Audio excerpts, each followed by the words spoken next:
সন্তানের উপরে যে হক আর অধিকার ছিল ওগুলো যদি ঠিকমতো আদায় করতে তাহলে সন্তান বড় হয়ে আপনার হক আর অধিকার আদায় করতো, ঠিক কিনা বলেন? আপনি সন্তানের হক আদায় করেননি, বিয়ের আগে উত্তম স্ত্রী নির্বাচন করেননি, স্ত্রীর পেটে আপনার সন্তান যাওয়ার পরে হালাল খাননি, হালাল খাওয়াননি, চুরি করেছেন, ডাকাতি করেছেন, আরেকজনের পুকুর থেকে মাছ চুরি করে বউরে খাওয়াইছেন, আরেকজনের বাগান থেকে মূলা লাউ সব চুরি করে খাওয়াইছেন, তাহলে এই সন্তান তো ভালো হওয়ার কোনো সম্ভাবনা নাই, ঠিক কিনা বলেন? সন্তান পেটে যাওয়ার পরে আপনি বাজারে ব্যবসা করেন, ওজনে কম দিয়েছেন, আপনি 2 নম্বরে ব্যবসা করেছেন, ওগুলা দিয়ে স্ত্রীরে খাওয়াইছেন, এই রক্ত দিয়ে সন্তান তৈরি হয়েছে। সন্তান জন্মের পরে সন্তানের ডাইন কানে আজান, বাম কানে ইকামত দেওয়ার কথা ছিল, আপনি তাও দিলেন না।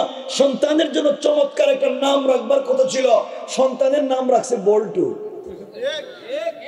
ওই সন্তান ভালো হইব কেমনে? পরিবারে যদি স্বামী স্ত্রীর মিল না থাকে, একে অপরের প্রতি বোঝাপড়া যদি না থাকে, সম্মান যদি না থাকে, কসম এই পরিবার থেকে ভালো সন্তান আশা করা যাবে না, এই পরিবার থেকে ভালো মানুষ আসবে না। এই পরিবার থেকে সন্তান জন্ম নিবে মাদকাসক্ত, গাঁজা খায়, ফেনসিডিল খায়, ইয়াবা খায়, বাবা খায়, রাস্তায় দাঁড়িয়ে প্রিজিং করে, চুরি করে, ডাকাতি করে, বদমাইশি করে, এমন সন্তান জন্ম নিবে যদি পরিবারের মা বাবার চরিত্র ঠিক না থাকে, ঠিক না বলে?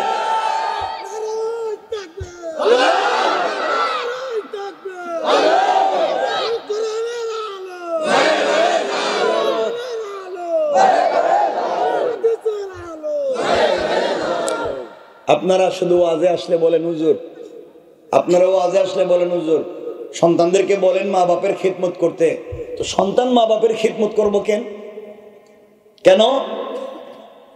সন্তান মা বাপের খিদমত করবে সেই ওয়াজ করতে হবে। আর সন্তান জন্ম নেওয়া থেকে নিয়ে বড় হওয়া পর্যন্ত সন্তানের কতগুলো হক ছিল সেগুলো কি আদায় করছেন? তা আপনি সন্তানের হক আদায় করেননি, সন্তানও আপনার হক আদায় করবে না।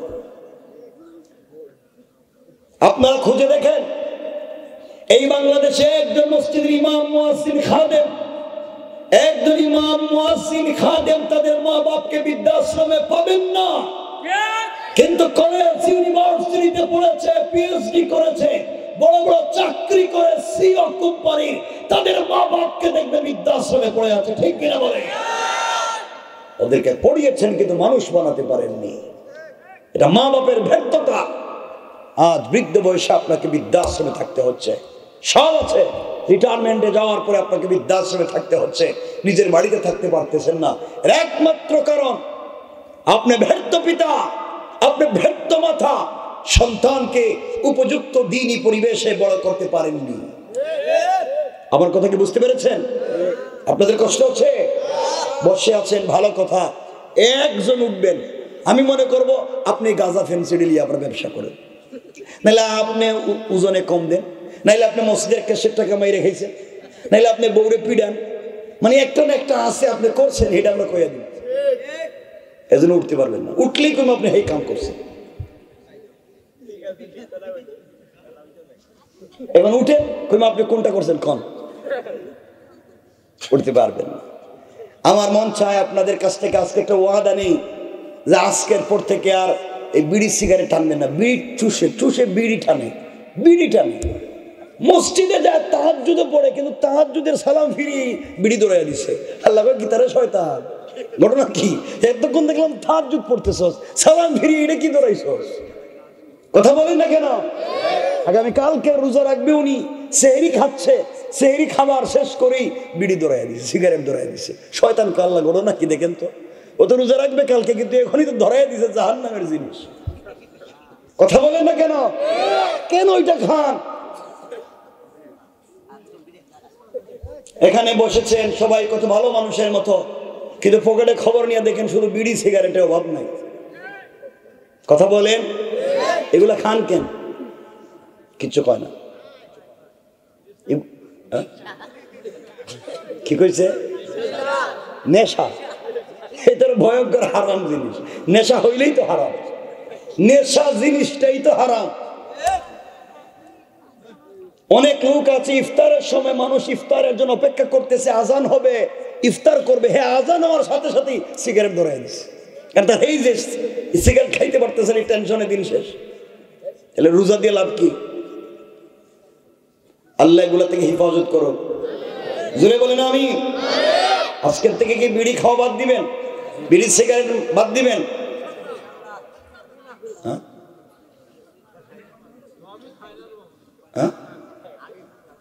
আগে খাইতে খায় না, শোনেন কথা বললেন না। আল্লাহ আমাদেরকে হেফাজত করুক, বলেন আমিন। এই জন্য পরিবারকে সুন্দর করেন, স্বামী স্ত্রীর সাথে চমৎকার সম্পর্ক করেন। আল্লাহর রসুলকে ভালোবেসে থাকলে রসুল পরিবারে যে আদর্শ প্রতিষ্ঠা করেছেন, আপনাকে আমাকে সে আদর্শ প্রতিষ্ঠা করতে হবে। স্ত্রীর সাথে সুন্দর কথা বলেন। আপনি রাস্তায় বাইরিয়া বন্ধু বান্ধবের সাথে কত সুন্দর আচরণ করেন, কত ভাব জন্মায় কথা বলেন, কিন্তু ঘরে যাওয়ার পরেই মনে হয় আল্লাহ এটা কি দা, এটা মানুষ না বাঘ? কথা বলেন না কেন? ঘরে যাওয়ার পরেই চেঞ্জ হয়ে যায়। আল্লাহর রাস্তায় আপনি আমানত ঠিক রাখেন। আর মা বোনদেরকে বলছি, অনেক মা বোনেরাও খারাপ হয়ে গিয়েছে। স্বামী বিদেশ থেকে টাকা পাঠায়, রাত দিন কাদার মতো কাজ করে, ঈদের দিন পর্যন্ত কাজ করে, রাত্রে না ঘুমাইয়া আবার ডিউটিও করে, আর ওই টাকা দিয়া বেচারার বউ দেশে আরেকজনের সাথে প্রেম করে। ঠিক কিনা জোরে বলেন? এগুলা নাই সমাজে। সমাজকে আমি আপনি নষ্ট করে দিয়েছি। কেউ রাগ করবেন না বাবা, আমি কি আপনাদের চিনি? কেউ রাগ করবেন না। সমাজ আপনি আমি নষ্ট করে দিয়েছি। গ্রাম নষ্ট, পঞ্চায়েত নষ্ট, পরিবার নষ্ট। ঘরের ভিতরে স্বামী স্ত্রীতে মিল নাই, বউ স্বামীরে দেখতে পারে না, স্বামী তার স্ত্রীরে দেখতে পারে না, সন্তানের সঙ্গে মা বাপের কোনো মিল নাই। সন্তান আগে যাই ভালো ছিল, বিয়ের পরে বউ ছাড়া আর কিচ্ছু চোখে দেখে না। পরিবার নষ্ট, সমাজ নষ্ট, শেষ পর্যন্ত আল্লাহর ঘর মসজিদ পর্যন্ত নষ্ট করে দিয়েছি। খবর নিয়ে দেখেন, আজকালকে ম্যাক্সিমাম মসজিদের সভাপতি সুদখোর। কথা বলেন, সমাজ নষ্ট। এখানে দিন কেমনে পাবে? কি অবস্থা হয়েছে! এই যে দেখলাম নিউজে, দেখলাম কয়েকদিন আগে কি তো আজকে দেখে আসলাম, কয়েকদিন আগের নিউজ। 16 কোটি টাকা দিয়ে মসজিদ বানাইছে। 16 কোটি। একজনেও নামাজ পড়ে না, কেউ নামাজ পড়ে না মসজিদে। 2 গ্রুপে মাইর করে মসজিদে দিছে তালা। তো লাভ হয়েছে কি? টাকা দিছে 16 কোটি খরচ করে, 2 গ্রুপ মাইর। কে কার সামনে মুসল্লা বিছাইব? কোন মুরব্বীর মুসল্লা সামনে থাকবো? কারা পয়সা বেশি দিছে? আমি দিছি পয়সা বেশি, আমার দেখা যায় মুসল্লা নাই। যে টাকা দিছে না হে সামনে বসে থাকে, তা নামাজই পড়তে দিতাম না। চিন্তা করলেন? আচ্ছা কোন তো এই কারবার কোনোদিন শয়তানে করছে? কথা কয় না কেন? শয়তানে কোনোদিন মসজিদে মুসল্লা নিয়ে টানাটানি করছে? কথা বলে না কেন? করছে। এই কাজ যে বেচারা করতেছে, হে তো শয়তানের চাইতেও বড় শয়তান। কথা বলেন। অনেক লোক আছে মসজিদে 5 ওয়াক্ত নামাজে আসে না, শুধু জুমার নামাজে আসে সবার শেষে। আইসে এমন লম্বা লম্বা কথা বলে, পুরা মসজিদেই হেলিডার, পুরা মারামারি মসজিদে লাগে। আছে না নাই? 16 কোটি টাকার মসজিদ, নামাজের কেউ নাই। আর এখানে মসজিদের জায়গাও নাই, ভাঙ্গা ঘর, কিন্তু মানুষ নামাজ পড়বো জায়গা পাইতেছে না। এরা মসজিদ বানাইছে, নামাজ পড়ে না, তো নামাজ হইতো না। তাহলে বলেন তো, এই মসজিদ কি নামাজের উদ্দেশ্যে হইছে, না নিজের সম্মান, নিজের বুজুর্গি, নিজের বংশের গৌরব বুঝাবার জন্য হইছে? আমার টাকা দিছি, আমার বংশ, আমার গোষ্ঠী, এরাই আগে থাকবে, তোমরা কারা? এই সমস্ত যারা করে এরা নির্বেজাল শয়তান। এরা তওবা না করলে জাহান্নামে যাবে। ঠিক কিনা বলেন? এগুলাই হচ্ছে। এই জন্য আল্লাহর ওয়াস্তে সবাই মসজিদের দিকে খেয়াল রাখেন, মসজিদে নামাজ পড়েন, সবাই মিলে মসজিদে নামাজে যাবেন। কারণ পৃথিবীতে একটাই জায়গা আল্লাহর ঘর, মসজিদ। ওটাকে যদি সুন্দর করতে পারি, ওটাকে যদি ভালোবাসতে পারি, কারণ মসজিদ জান্নাতে যাবে, একা যাবে না, তার মুসল্লি নিয়ে যাবে, মুসল্লি সহ জান্নাতে যাবে। আমি যদি মসজিদের মুসল্লি হই তাইলে ওই মসজিদ আমাকে সুপারিশ করে আল্লাহর জান্নাত পর্যন্ত নিয়ে যাবে। আমরা পারবো তো ইনশাআল্লাহ? এই আওয়াজে একটু জোরে বলেন না ইনশাআল্লাহ? সকলে বলেন না ইনশাআল্লাহ? আমরা 5 ওয়াক্ত নামাজ পড়ব। কয় ওয়াক্ত? আমরা 5 ওয়াক্ত সালাত মসজিদে পড়ব সময় মতো জামাতের সাথে। আমি 3টা কথা বলছি। 5 ওয়াক্ত নামাজ। কয় ওয়াক্ত? 5 ওয়াক্ত নামাজ পড়ব কখন? সময় মতো। 5 ওয়াক্ত নামাজ পড়ব সময় মতো জামাতের সাথে। কিসের সাথে? ইনশাআল্লাহ। কথা বলে না সবাই বলেন। আওয়াজে মনে হইতেছে আপনারা একজন নামাজ যাইতেন না, শুধু জুম্মা যাইবেন। বলেন, জোরে বলেন ইনশাআল্লাহ। যদি মসজিদে না যান কিয়ামতের দিন আল্লাহরে বইলা দিমু, আল্লাহ এদেরকে আমি কইছিলাম নামাজে যাইতে, হেরা গেছে না, কিন্তু আমার কথা শুনে নাই। আল্লাহ রাসূল হাদিসে বলেছেন, মান তারাকাস সালাতা মুতাআম্মিদান ফাকাদ কাফারা। যে ব্যক্তি ধারাবাহিকভাবে সালাত ছেড়ে দিল সে কাফের। সে কাফের। কারণ একজন অমুসলিম এবং মুসলমানের মধ্যে পার্থক্য করে সালাতে। একজন অমুসলিমে সালাত পড়ে না কিন্তু দাড়ি রাখে, আছে না? আছে না? অনেক অমুসলিম নামাজ পড়ে না কিন্তু মাথায় টুপি দেয়, আছে না? অনেক অমুসলিম নামাজ পড়ে না কিন্তু পাঞ্জাবি পরে, আছে না? তাহলে তাদের পাঞ্জাবিও আছে, টুপিও আছে, দাড়িও আছে, সব আছে, তসবিও আছে। দেখবেন বৌদ্ধ তারা প্যাকেটে, হাতের মধ্যে প্যাকেট নিয়ে তসবি পড়ে, দেখছেন নি? তাদের তসবিও আছে, শুধু পার্থক্য তারা সালাত পড়ে না, আমরা সালাত পড়ি। কারণ আপনি যদি মসজিদ নিয়ে মারামারি করে 2 গ্রুপ হইয়া মসজিদের নামাজই বাদ দিয়ে দেন, মসজিদ তালাই মাইরা দেন, মসজিদের নামাজই যান না, তো ওরাও মুসলিম, আল্লাহর বিশ্বাস করে না, তারাও নামাজ পড়ে না, আমিও নামাজ পড়ি না, তাহলে তো সমান হয়ে গেলাম। ঠিক কিনা বলেন? এর জন্য আমরা নামাজ পড়বো ইনশাআল্লাহ। যারা মসজিদ নিয়ে মারামারি করে, কেউ কাউকে মসজিদে আসতে বাধা দেয়, নামাজ না পড়ে মসজিদে তালা দিয়ে দেয়, মসজিদে আমার, মসজিদে কেন নামাজ পড়তে আসবা? ওই সমস্ত যারা করে, মসজিদে অভিশাপ করে, কিয়ামতের দিন আল্লাহর আদালতে তাদেরকে জবাব দিতে হবে। আল্লাহ এই সমস্ত নোংরামি থেকে আমাদেরকে হেফাজত করে, পড়ে না আমিন। মনে থাকবে তো? একজন মানুষ যদি জান্নাতে যেতে হয় তাহলে কমপক্ষে কোরআনের গুণ লাগবে 4টা। কয়টা? 4টা গুণ যদি কারো ভিতরে থাকে কমপক্ষে, ওই বেচারা মরলে জান্নাতে যেতে পারবে। সুবহানাল্লাহ। তো আসতে বললেন, এতগুলা মানুষ, একটু জোরে পড়েন না সুবহানাল্লাহ। আমার মুসলমান বন্ধুগণ, গভীর মনোযোগ। আল্লাহ রাব্বুল ইজ্জত ওয়াল জালাল আখিরি জামানার পয়গম্বর সরকারে কায়নাত, দো জাহানের সরদার, নবী রহমত জনাব মুহাম্মদ রাসূলুল্লাহ সাল্লাল্লাহু আলাইহি ওয়াসাল্লাম কে আল্লাহ তাআলা জানিয়ে দিয়েছেন, বন্ধু আমার, দুনিয়ার জমিনে যারা আমি আল্লাহর গোলাম দাবি করবে, আশিকে রাসূল দাবি করবে, আমি আল্লাহর গোলাম নিজেকে মনে করবে, আল্লাহর গোলামের গুণ কি, কোয়ালিটি কি, কন্ডিশন কি, আদর্শ কি, চরিত্র কি, আল্লাহ তাআলা কোরআনে কারীমের ভিতরে এক এক করে বর্ণনা করেছেন।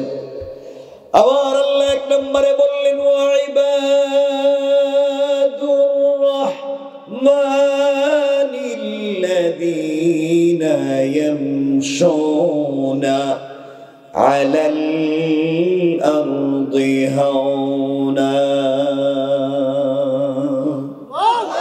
আল্লাহ রাব্বুল ইজ্জত ওয়াল জালাল বলছেন, মুসলমানেরা, এই দুনিয়ার জমিনে যারা আমি আল্লাহর গোলাম দাবি করবে, আশিক রাসূল দাবি করবে, আমি আল্লাহর গোলাম নিজেকে মনে করবে, বান্দারে, আল্লাহর গোলামের 1 নাম্বার গুণ হলো আমার গোলাম দুনিয়ার জমিনে চলার পথে কোনোদিন অহংকার করতে পারে না।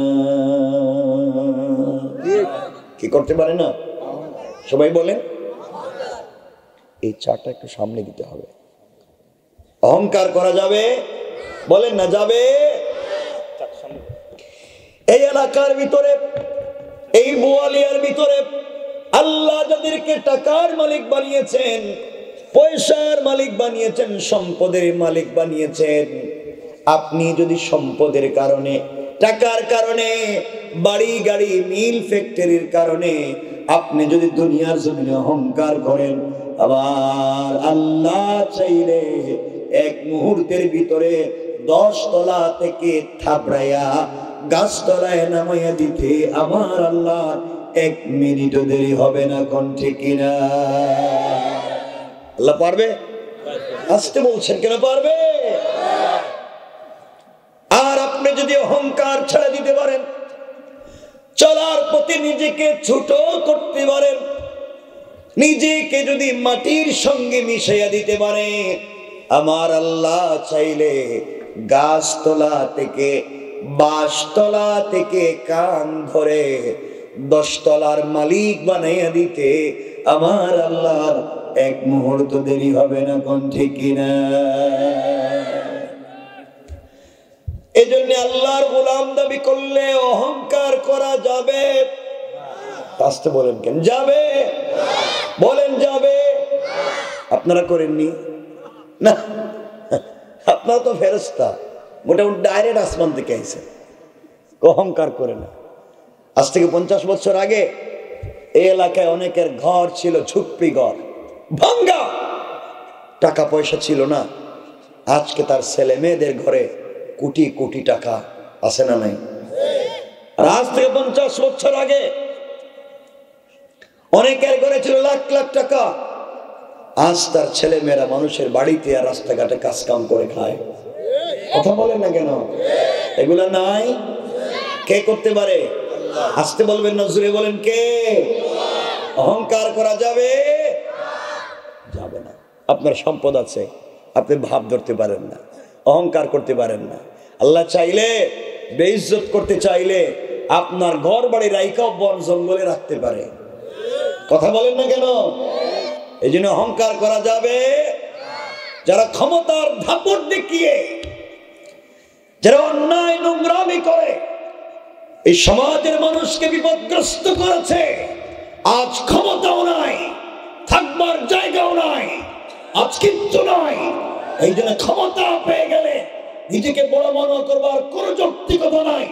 আল্লাহ যদি বেইজ্জত করে দেশ থেকেও তাড়িয়ে বের করে দিতে পারে। আল্লাহ পারে, আল্লাহ চাইলে বেইজ্জত করতে পারে। আপনি একজনকে ক্যান্টনমেন্ট থেকে 1 কাপড়ে বের করে দিবেন, আল্লাহ চাইলে আপনাকে 1 কাপড়ে দেশ থেকে বের করে দিবেন। আপনি বুঝতেই পারবেন না। ইজ্জত দেওয়ার মালিক কে? কারো প্রতি কোনো জুলুম করা যাবে না, কারো প্রতি কখনোই কোনো জুলুম করা যাবে না। তাহলে আল্লাহর গোলামের 1 নাম্বার গুণ অহংকার করা যাবে? বলেন যাবে? খুব মনোযোগ দিয়ে শুনুন। আল্লাহর গোলামের 2 নাম্বার গুণ আল্লাহ বললেন, ওয়াইদা খাতাবাহুমুল জাহিলুনা ক্বালু সালামা। আল্লাহ রাব্বুল ইজ্জত ওয়াল জালাল বলছেন, মুসলমানেরা এই দুনিয়ার জমিনে যারা আমি আল্লাহর গোলাম দাবি করবে, আশিক রাসূল দাবি করবে, আমি আল্লাহর গোলাম নিজেকে মনে করবে, বান্দারে আল্লাহর গোলামের 2 নম্বর গুণ হলো আমার গোলামকে কেউ গালি দিলে গালির জবাব দিবে না, আঘাত করলে আঘাতের জবাব দিবে না, গীবত শিকায়াত সমালোচনা করলে জবাব দিবে না, বরং আমি আল্লাহর গোলামকে কেউ যদি দুনিয়ার জমিনে গালি দেয়, আমার গোলাম গালির জবাবে গালি না দিয়া ওই ব্যক্তির জন্য শান্তি আর সালামতের দোয়া করে যায়। পড়েন সুবহানাল্লাহ। সুবহানাল্লাহর একটু জোরে বলেন। আল্লাহর গোলামের 2 নম্বর গুণ গালি দেওয়া। আসতে কোন কেন যাবে? আপনারা গালি দেননি? কেউ যদি কাউকে গালি দেয়, কেউ যদি কাউকে কষ্ট দেয়, আল্লাহ রাব্বুল ইজ্জত ওয়াল জালাল বলেছেন গালির জবাবে গালি না দিয়া তার জন্য শান্তির দোয়া করতে হবে, সালাম দিতে হবে। পড়েন সুবহানাল্লাহ। কি দিতে হবে? আপনারা সালাম দেন তো? খুব মনোযোগ দিয়ে কথাগুলো শুনেন। সালাম দেন তো? সালাম আপনাকে আমাকে দিতে হবে, সালাম আপনাকে আমাকে দিতে হবে। এটা শুরু করতে হবে পরিবার থেকে, এটা শুরু করতে হবে ঘর থেকে। আমাদের কলিজার টুকরা মা আম্মা জান আয়েশা সিদ্দিকা রাদিয়াল্লাহু তাআলা আনহা, তিনি বলেন, আমি আমার জিন্দেগিতে আমার প্রিয়তম স্বামী রাসূল পাক সাল্লাল্লাহু আলাইহি ওয়াসাল্লামকে সালাম দেওয়ার জন্য কত চেষ্টা করেছি জীবনে, কিন্তু আমি আগে রাসূলকে সালাম দিতে পারি নাই। বরং রাসূল পাক ঘরে আসার অনেক দূরে থাকতে তিনি আমাকে সালাম দিতেন। সুবহানাল্লাহ, জোরে পড়েন না। নবীজি যদি নিজের স্ত্রীকে সালাম দিতে পেরেছেন, আল্লাহর রাসূল বলেছেন যেই ঘরে স্বামী স্ত্রীকে সালাম দেয়, স্ত্রী স্বামীকে সালাম দেয়, আল্লাহ তাআলা এই ঘরে 100 থেকে 300টা বারাকাতের দরওয়াজা খুলে দেন। তাহলে রাসূল যদি নিজের স্ত্রীর সালাম দিতে পারছেন, তাহলে আপনারা দেননি? কিছু কয় না দেখি, বলছে আপনারা আপনাদের বউরে সালাম দেননি? হ্যাঁ, কি কয়? কেন কি করে? শরম করে? কে কইছে? তুমি কি তা বিয়া করছো নি যে শরম করে কইছে? স্ত্রীকে সালাম দিতে শরম করে, আর স্ত্রীর পিড়াইবার সময় শরম কই যায়? যখন বউরে মারে তখন শরম কই থাকে? হ্যাঁ, আল্লাহ রাসূল নিজের স্ত্রীকে সালাম দিয়েছেন, আপনি দিবেন না কেন? বলেন ইনশাআল্লাহ। আস্তে কর, জোরে কর, আওয়াজ করে বলেন, আজকে থেকে বাসায় গেলে বউরে সালাম দিবেন। আল্লাহ রাসূল দিয়েছেন, আপনিও দিবেন ইনশাআল্লাহ। মুরব্বী যারা আছে এরা হাসতেছে, এরা চিন্তা করতেছে আপনি কি কন? বউরে দেখলেই তো মাথা গরম হয়ে যায়, মনে হয় এখনই ফিরাই, ঠিক কিনা? এটা কয় ঠিক? এই ছেলেরা তোমরা ঠিক কো কেন? তোমরা কি বুঝো? হেরা কয় ঠিক।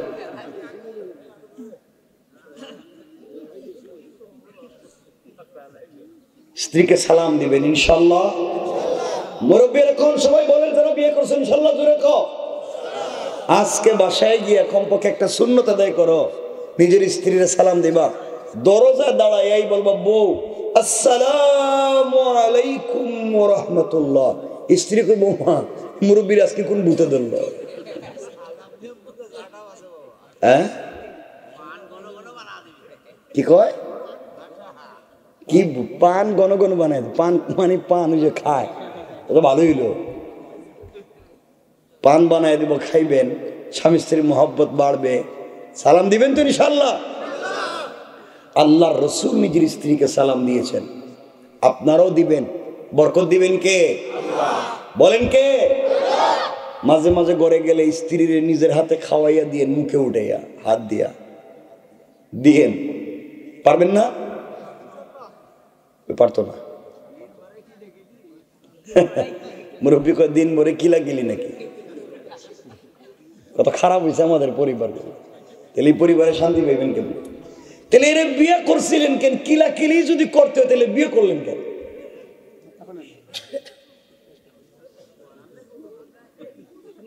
স্ত্রীকে মহব্বত করবেন, ভালোবাসবেন, মাঝে মাঝে নিজের হাতে মুখে উঠে খাওয়াইয়া দিবেন, এটা সুন্নত। পারবেন তো ইনশাআল্লাহ? সালাম দিবেন তো ইনশাআল্লাহ? বলেন ইনশাআল্লাহ। ওয়াজ শুনবেন কিন্তু আমল করবেন না, তো হইতে পারে না। আল্লাহ রাসূল যা করেছেন আপনারা তাই করবেন। জওয়ানেরা যারা এখনো বিয়ে করো নাই, তোমরা তো মোটামুটি প্র্যাকটিস শুরু করে দিবে। কি কয় মুরব্বী? মানে বুঝি না এর কথা। বলতেছে মেয়েদের তো একটু হেদায়েতের বাণী বলে। মেয়েদের কি আপনারা হেদায়েত হইলে তো বউ ঠিক হয়ে যায়। আপনি বউরে বানাই দিয়েছেন করার কামলা, সারাদিন কাজ করাইবেন, রান্না, ঘর মুছা, বকরি, ছাগল, হাঁস, মুরগ সব স্ত্রীর দেখবেন, আবার বছরে বছরে বাচ্চা একটা সাপ্লাই দিবেন। এটা কোথায় পাইছেন এগুলো আপনি? হাদিসে তো আছে ঘরের সব কাজ করবেন আপনি, রান্নাও করবেন আপনি। তাহলে এখন উল্টা যদি ওয়াশ করে দিতে বউরে রান্না করে খাওয়াইতে কিন্তু এই ওয়াশ করে দিন। এর জন্য কমপক্ষে সালামটা দেন, বলেন ইনশাআল্লাহ। আজকে থেকে সালাম দিবেন, নাহলে কিন্তু ওয়াজ উল্টাই দিন। বউ বসে থাকবো, আপনি খাওয়াইতে হবে।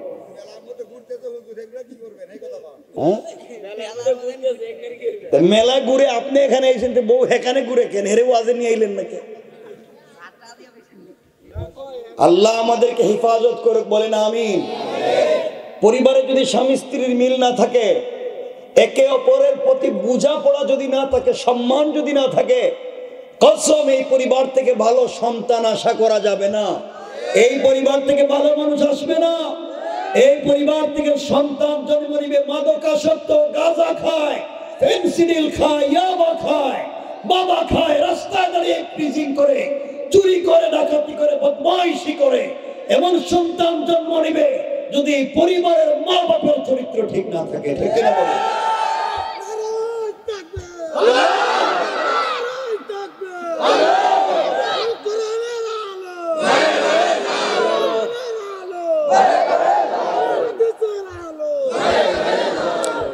আপনারা শুধু ওয়াজে আসলে বলেন হুজুর, আপনারা ওয়াজে আসলে বলেন হুজুর, সন্তানদেরকে বলেন মা বাপের খিদমত করতে। তো সন্তান মা বাপের খিদমত করবো কেন? কেন সন্তান মা বাপের খিদমত করবে সেই ওয়াজ করতে হবে। আর সন্তান জন্ম নেওয়া থেকে নিয়ে বড় হওয়া পর্যন্ত সন্তানের কতগুলো হক ছিল সেগুলো কি আদায় করছেন?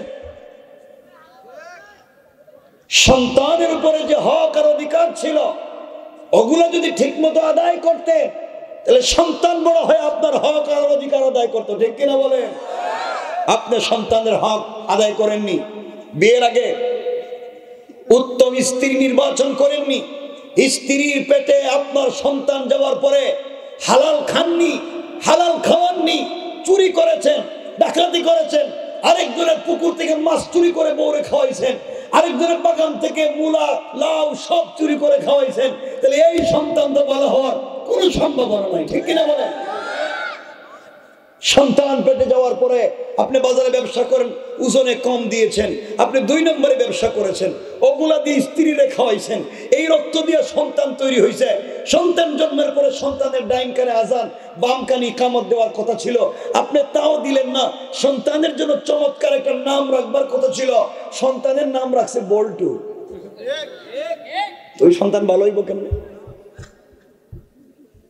তা আপনি সন্তানের হক আদায় করেননি, সন্তানও আপনার হক আদায় করবে না। আপনারা খুঁজে দেখেন, এই বাংলাদেশে একজন মসজিদের ইমাম মুয়াজ্জিন খাদেম, একজন ইমাম মুয়াজ্জিন খাদেম তাদের মা বাপকে বৃদ্ধাশ্রমে পাবেন না। কিন্তু কলেজ ইউনিভার্সিটিতে পড়েছে, পিএইচডি করেছে, বড় বড় চাকরি করে, সিও কোম্পানি, তাদের মা বাপকে দেখবে বৃদ্ধাশ্রমে পড়ে আছে। ঠিক কিনা বলে? ওদেরকে পড়িয়েছেন কিন্তু মানুষ বানাতে পারেননি। এটা মা বাপের ব্যর্থতা।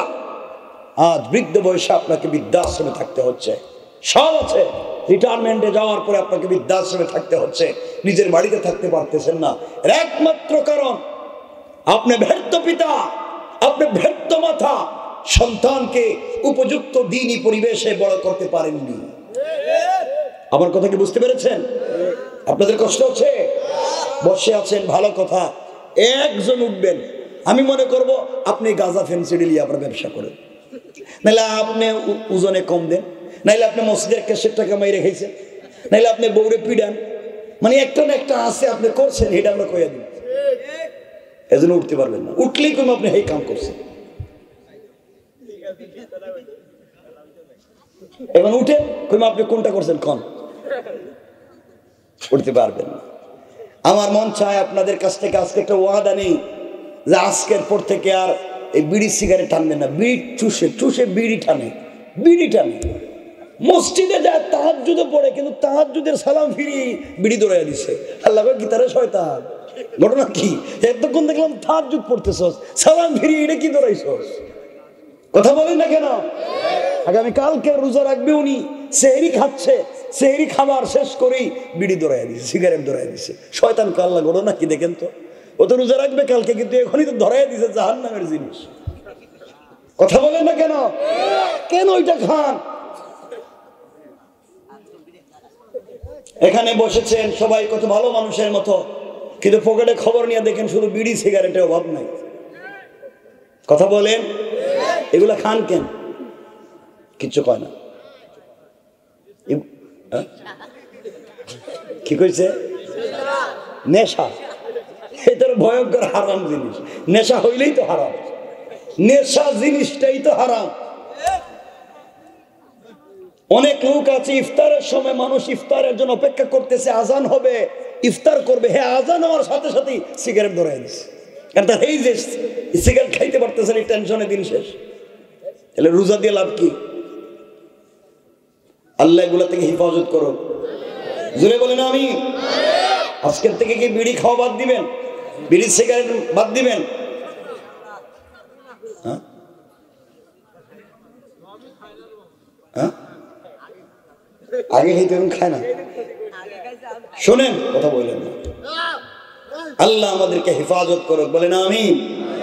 এই জন্য পরিবারকে সুন্দর করেন, স্বামী স্ত্রীর সাথে চমৎকার সম্পর্ক করেন। আল্লাহর রসুলকে ভালোবেসে থাকলে রসুল পরিবারে যে আদর্শ প্রতিষ্ঠা করেছেন, আপনাকে আমাকে সে আদর্শ প্রতিষ্ঠা করতে হবে। স্ত্রীর সাথে সুন্দর কথা বলেন। আপনি রাস্তায় বাইরে বন্ধু বান্ধবের সাথে কত সুন্দর আচরণ করেন, কত ভাব জন্মায় কথা বলেন, কিন্তু ঘরে যাওয়ার পরেই মনে হয় আল্লাহ এটা কি দা, এটা মানুষ না বাঘ?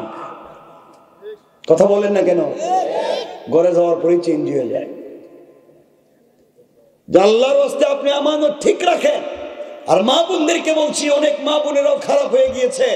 স্বামী বিদেশ থেকে টাকা পাঠায়, রাত দিন কাদার মতো কাজ করে, ঈদের দিন পর্যন্ত কাজ করে, রাত্রে না ঘুমাইয়া আবার ডিউটিও করে, আর ওই টাকা দিয়ে বেচারার বউ দেশে আরেকজনের সাথে প্রেম করে। ঠিক কিনা ধরে বলেন? এগুলা নাই সমাজে? শেষ, সমাজ শেষ। টাকা পয়সা নিয়ে দৌড়ায়, টাকা পয়সা নিয়ে জায়গা। সমাজ কত নোংরা হয়ে গিয়েছে। চিন্তা করেন এই পরিবারে দিন না থাকলে কি হতে পারে। এজন্য আল্লাহর রাস্তায় মায়েদেরকে, বোনদেরকে বলছি, আমানত নষ্ট করবেন না।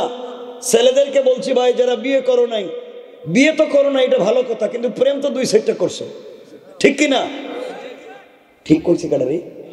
ওটার একটু হাতটা দেখতাম যে আমি হে কামলা, দেখি তো কে না, দেখান একটু হাতটা যে ঠিক কইছে।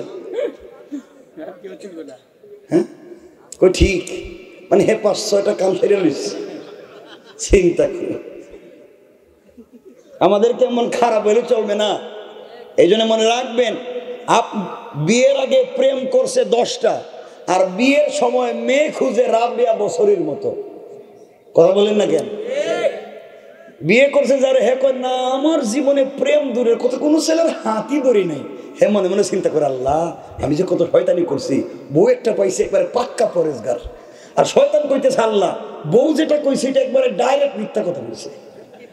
কারণ আল্লাহ কোরআনে বলছেন অপবিত্রের জন্য অপবিত্র। আল্লাহ কোরআনের আয়াতে ডাইরেক্ট বলছেন অপবিত্রের জন্য অপবিত্র, পবিত্রের জন্য পবিত্র। তুমি 10টা প্রেম করে একটা ভালো মেয়ে পাইতে চাও, আর তুমি যে মেয়েরে বিয়ে করছো মনে করছো ভালো, আসলে ভুয়া কথা। রব বলেছেন তুমি যেমন যেটারে বিয়ে করছো এটা তোমার সাথে কম না। কথা বলেন না কেন? এটা মিথ্যা কথা বলতেছে। অনেক বোন আছে ইউনিভার্সিটিতে পড়বার সময়, কলেজে পড়তে বিয়ে প্রেম করছে 10টা, আর বিয়ের সময় খুঁজে একবারে পরেশগার, একবারে সাজালাল। কথা বলেন না কেন? হবে না তো, আপনি যা করছেন সেই পাবেন, এটাই কোরআন। আপনি যেভাবে ছিলেন সেভাবেই পাবেন, এটাই। মাঝে মাঝে যদি দেখা যায় চেঞ্জ হয়ে গেছে, একটা ভালো মানুষ খারাপ মেয়ে পেয়ে ফেলেছে, একটা খারাপ এটা ভালো মেয়ে, খারাপ ছেলে পেয়েছে। রব বলেছে মুমতাহানাল্লাহু কুলুবাহুম লিত্তাকওয়া, আমি মাঝে মাঝে এইভাবে পরীক্ষা নেই। কি করেন? পরীক্ষা নেন। কিন্তু সব সময় মাঝে মাঝে পরীক্ষা নেন, সব সময় আপনি যেমন পাইবেন তেমন। এখন যারা বিয়ে করছেন, আগে 5টা প্রেম করছিলেন, মনে মনে এটা বুঝেই ভালান, তাহলে আমি যেটা করছি হিডেই তো কমপক্ষে 5টা করছে। কি বুঝলেন? মানে আপনি যেমন পাইবেন তেমন। এখন ভালো লাগলে তওবা করেন, আর না লাগলে করেন না। জওয়ানেরা কি আমার ওয়াজ বুঝতেছো? যুবকেরা বুঝতেছো তো আমার ওয়াজ? তোমার বোন আছে বসায়, তুমি আরেকজনের মেয়েকে রাস্তায় দাঁড়িয়ে প্রিজিং করো, তুমি আরেকজনের মেয়েকে রাস্তায় দাঁড়িয়ে ডিস্টার্ব করো, নিশ্চিত তোমার বোনকে আরেকজন সেম ডিস্টার্ব করবে। ঠিক কিনা বলেন? এই জন্য এই পথে আমরা যাব। আসতে বলেন কেন যাব? আপনারা আসতে বললে আমি আলোচনা শেষ করে দেব।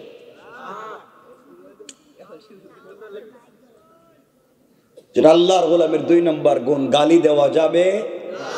কেউ যদি গালি দেয় তার বিনিময়ে শান্তির দোয়া করব, সালাম দিব, পড়েন ইনশাআল্লাহ। বসে রয়েছেন ভালো, উঠলে কি এই কারবার আপনি করেন, উঠবেন না। আল্লাহর গোলামের 3 নম্বর গুণ, আল্লাহ বলছেন ওয়াল্লাযীনা ইয়াবিতুনা লিরাব্বিহিম সাজ্জাদান ওয়া কিয়ামা। আল্লাহ রাব্বুল ইজ্জত ওয়াল জালাল বলছেন, মুসলমানেরা এই দুনিয়ার জমিনে যারা আমি আল্লাহর গোলাম দাবি করবে, আশিক রাসূল দাবি করবে, আমি আল্লাহর গোলাম নিজেকে মনে করবে, বান্দারে আল্লাহর গোলামের 3 নম্বর গুণ হলো, আমার গোলাম বিপদে পড়ে গেলে রুকু করবে আমার পায়ে, আমার গোলাম বিপদে পড়ে গেলে সিজদা করবে আমার পায়ে, সুজদা ওয়া কিয়ামা, সিজদা আমার জন্য, রুকু আমার জন্য। সুতরাং আজকালকে যারা আল্লাহর পা ছাড়া পীরের পায়ে সিজদা করে, মাজারে মাজারে গিয়ে সিজদা করে, আল্লাহর কসম তারা কোনোদিন পূর্ণাঙ্গ আল্লাহর গোলাম হতে পারে না।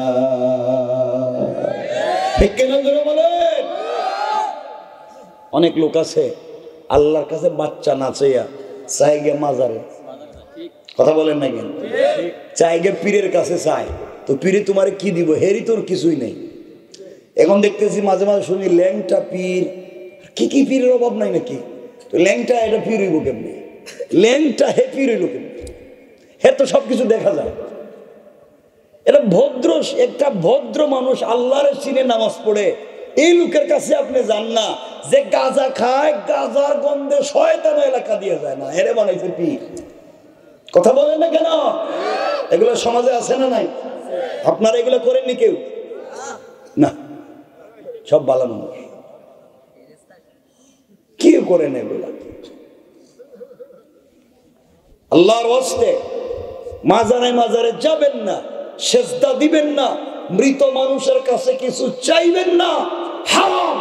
রব বলেছেন ইন্নাহু মান ইউশরিক বিল্লাহ, যারা আল্লাহর সঙ্গে শরীক করলো, আল্লাহ ছাড়া অন্যের কাছে কিছু চাইলো, আল্লাহ বলছেন ফাকাদ হারামাল্লাহু আলাইহিল জান্নাহ, তার জন্য জান্নাত হারাম, ওয়া মাওয়াহুন নার, তার অরিজিনাল ঠিকানা জাহান্নাম, ওয়া মা লিয-যালিমিনা মিন আনসার, কিয়ামতের দিন তার জন্য কোনো সাহায্যকারী নাই।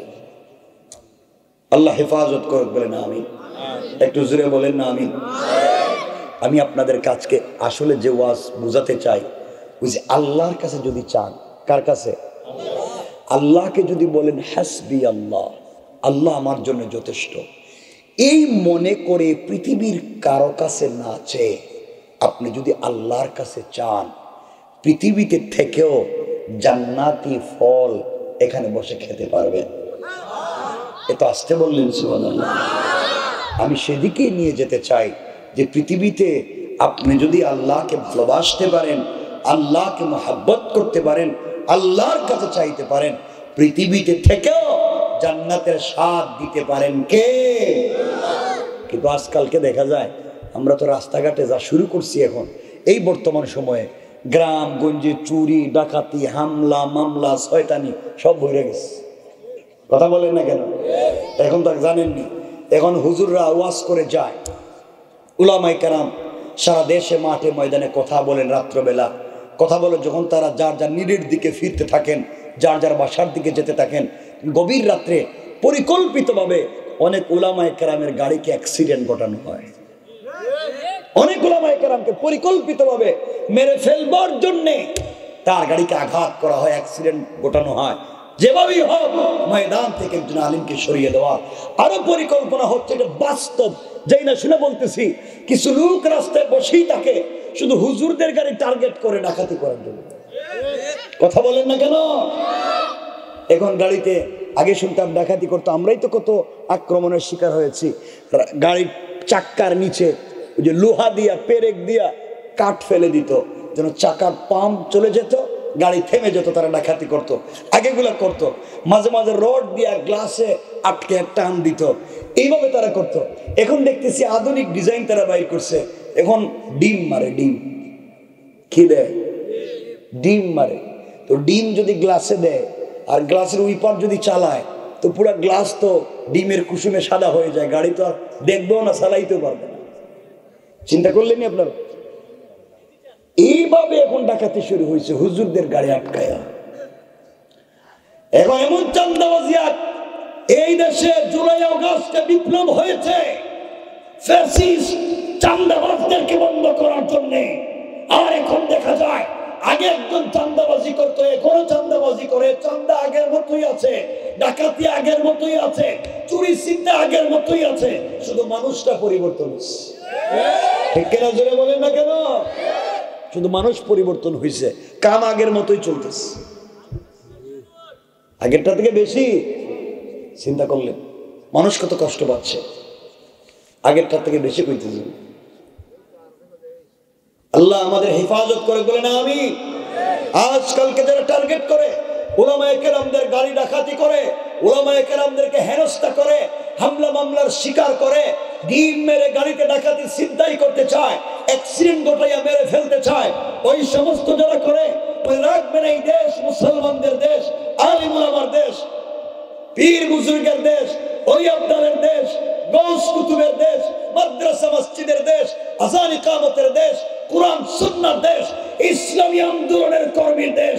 এইভাবে যদি আঘাত চলতেই থাকে, এই দেশের সমস্ত ইসলাম প্রিয় তৌহিদি জনতা ঐক্যবদ্ধ হয়ে যাবে এবং তাদেরকেও দেশ থেকে পালিয়ে যেতে বাধ্য করবে ইনশাআল্লাহ।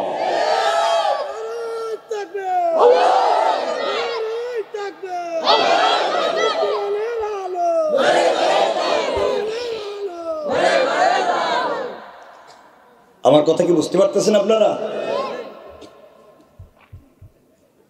আল্লাহর গোলামের 2 নম্বর গুণ, সেজদা দিব কার পায়ে? বলেন না কার? আল্লাহর পায়ে যদি সেজদা দিতে পারে, কথা খুব মনোযোগ দিয়ে শুনেন, লম্বা না, আমরা শেষ করব। আল্লাহর পায়ে যদি সেজদা দেন, আপনি কি চাইবেন? আপনার একটা বাড়ির দরকার, আপনার একটা গাড়ির দরকার, আপনার পয়সার দরকার, এই তো? বলেন না কি এই তো? দুনিয়ায় কি দরকার? একটা গাড়ি হইলে তো হয়, একটা বাড়ি হইলে হয়, সুন্দর একটা গাড়ি, সুন্দর একটা বাড়ি, সুন্দর একটা বউ, ঠিক কিনা? মুরব্বীরা কইতেছে ঠিক। তোমরা কি হয়েছে? মুরব্বীরা কি আবার বিয়ে করবো নাকি? হেরা ঠিক কইতেছে। আমি তো জোয়ানদেরকে কইতেছি, হেরা তো কিছু কই না। সুতরাং এই সময় আমরা যদি আল্লাহর কাছে চাইতে পারি, রব বলেছেন তোমরা আমার কাছে শুধু চাও, আমি কথা দিলাম তোমরা আমার কাছে হাত উঠাইবে, সাথে সাথে দোয়া কবুল করে নেবে। এই কথাটা সংক্ষেপ করে আমি হযরতে ফাতেমা রাদিয়াল্লাহু তাআলা আনহার জিন্দেগি থেকে চমৎকার একটা ঘটনার দিকে আপনাদেরকে নিয়ে যাই, যে আল্লাহর কাছে চাইলে কেমনি আল্লাহ পৃথিবীতে দিতে পারেন। মনোযোগ দিয়ে শুনেন আমার মুসলমান বন্ধুগণ, গভীর মনোযোগ। এই দুনিয়ার জমিনে আখিরি জামানার পয়গম্বর সরকারে কায়নাত, দো জাহানের সরদার, নবী রহমত জনাবে মুহাম্মদুর রাসূলুল্লাহ সাল্লাল্লাহু আলাইহি ওয়াসাল্লাম তখন পর্যন্ত পৃথিবীর জমিনে জিন্দা। কথাটা দিল দিয়ে শুনেন, কি বোঝাতে চাই? শেষ পর্যন্ত আল্লাহ রাসূল সাল্লাল্লাহু আলাইহি ওয়াসাল্লাম পৃথিবীতে জিন্দা, তার কলিজার টুকরা মেয়ে, আল্লাহ যাকে জান্নাতি মহিলাদের নেত্রী বানিয়েছিলেন হযরতে ফাতেমা রাদিয়াল্লাহু তাআলা আনহা, তখন পর্যন্ত ছোট, এত বড় হয়ে যান নাই। চলার পথে এলাকার এক ইহুদির মেয়ের সঙ্গে তার বন্ধুত্বের সম্পর্ক হয়ে গেল, ইহুদির মেয়ের সঙ্গে তার বান্ধবীর সম্পর্ক হয়ে গেল। ওই মেয়েটা প্রতিদিন ফাতেমার কাছে আসে, বিকেল বেলা চলে যায়। সারাদিন মেয়েটা হযরতে ফাতেমার কাছে থাকে, তার চরিত্র সম্পর্কে জানে, ফাতেমার আদর্শ দেখে কেমন তার চরিত্র, কেমন তার কথাবার্তা, কেমন তার আমানতদারি, এই মেয়েটা এগুলো ফলো করে। এইভাবে একদিন, দুই দিন না, অনেকগুলো বছর চলে গিয়েছে। ওই মেয়েটা ফাতেমার কাছে আসে, ফাতেমার চরিত্র দেখে অভিভূত হয়ে গিয়েছে, মেয়েটা পাগল হয়ে গিয়েছে। কিন্তু তখন পর্যন্ত মেয়েটা মুসলমান হয় নাই। ওই মেয়েটা একদিন তার বাবার কাছে গিয়েছে, বাবার বাড়িতে গিয়েছে। তার বাবা ইহুদি ডাক দিয়া বলেছে, মেয়ে আমার, তুমি আমার কাছে এসেছো মা, তোমাকে আমি বাবা একটা কথা বলতে চাই। কয়েক মাস থেকে বলবো বলবো মনে করছি, কিন্তু বলতে পারি না। ইহুদির মেয়ে বলছে, আব্বা জান, আপনি কি বলতে চান আমার কাছে খুলে বলুন। ইহুদি ডাক দিয়া বলছে, মেয়ে আমার, তোমার বয়স হয়ে গিয়েছে মা, আমি তোমাকে বিয়ে দিতে চাই। তোমার জন্যে আমি এই সমাজের, এই দেশের এক বিশিষ্ট শিল্পপতি ইহুদির ছেলেকে নির্বাচিত করেছি। ছেলেটা যেমন পয়সাওয়ালা, ছেলেটা যেমন টাকাওয়ালা, ছেলেটা তেমন দেখতেও সুন্দর, আমি তোমাকে বিয়ে দিতে চাই। বলো না মা, তুমি কি বিয়েতে রাজি? ইহুদির মেয়ে ডাক দিয়ে বলছে, আব্বা জান, আপনি আমাকে বিয়ে দিতে চান বাবা, বাবা হিসাবে আপনি আমার জন্য ছেলেটি করেছে, আমি আপনাকে না বলতে পারলাম না। ও বাবা, আমার পুরো লাইফের ডিসিশন, আমার লাইফের সিদ্ধান্ত, আপনি আমাকে বলছে আমার জন্য চমৎকার ছেলে নির্বাচন করেছেন। ও বাবা, আপনি আগামীকাল সন্ধ্যা পর্যন্ত আমাকে সময় দিন, আগামীকালকে বিকেলের আগে আগে আপনার কাছে ফাইনাল সিদ্ধান্ত জানাইয়া দেব। ইহুদির মেয়েটা বাবার কাছ থেকে কথাগুলো শুনে পৃথিবীর কারো সঙ্গে পরামর্শ করলো না, পৃথিবীর কারো কাছে যায় নাই। মেয়ে মনে মনে চিন্তা করে, আমার বাবা আমার জন্য ছেলে ঠিক করেছেন, নিশ্চয় বাবারা তো কখনো খারাপই চায় না, বাবারা তো মেয়েদের ভালোই চায়। কিন্তু আমার মন বলছে আমি বিয়েতে রাজি হব কিনা। এই পরামর্শ আমার বাবার চাইতেও আমানতদার আমি ফাতেমাকে পেয়েছি, মুহাম্মাদের মেয়ে, মুসলমান, আমি তো ইহুদি। আমার মন বলছে তার কাছ থেকে যদি কোনো পরামর্শ নেই, তাহলে সে আমাকে কোনো ভুল পরামর্শ দিবে না। কোন সুবহানাল্লাহ! কি বিশ্বাস, কি চরিত্র তৈরি করছেন, আমাদের কিভাবেই তৈরি করা দরকার। ওই মেয়েটা হযরতে ফাতেমার কাছে গিয়েছে, ডাক দিয়া বলেছে, বোন আমার, আমি তোমার কাছে এসেছি, আমার জীবনে ফাইনাল সিদ্ধান্ত তোমার কাছ থেকে নিতে চাই।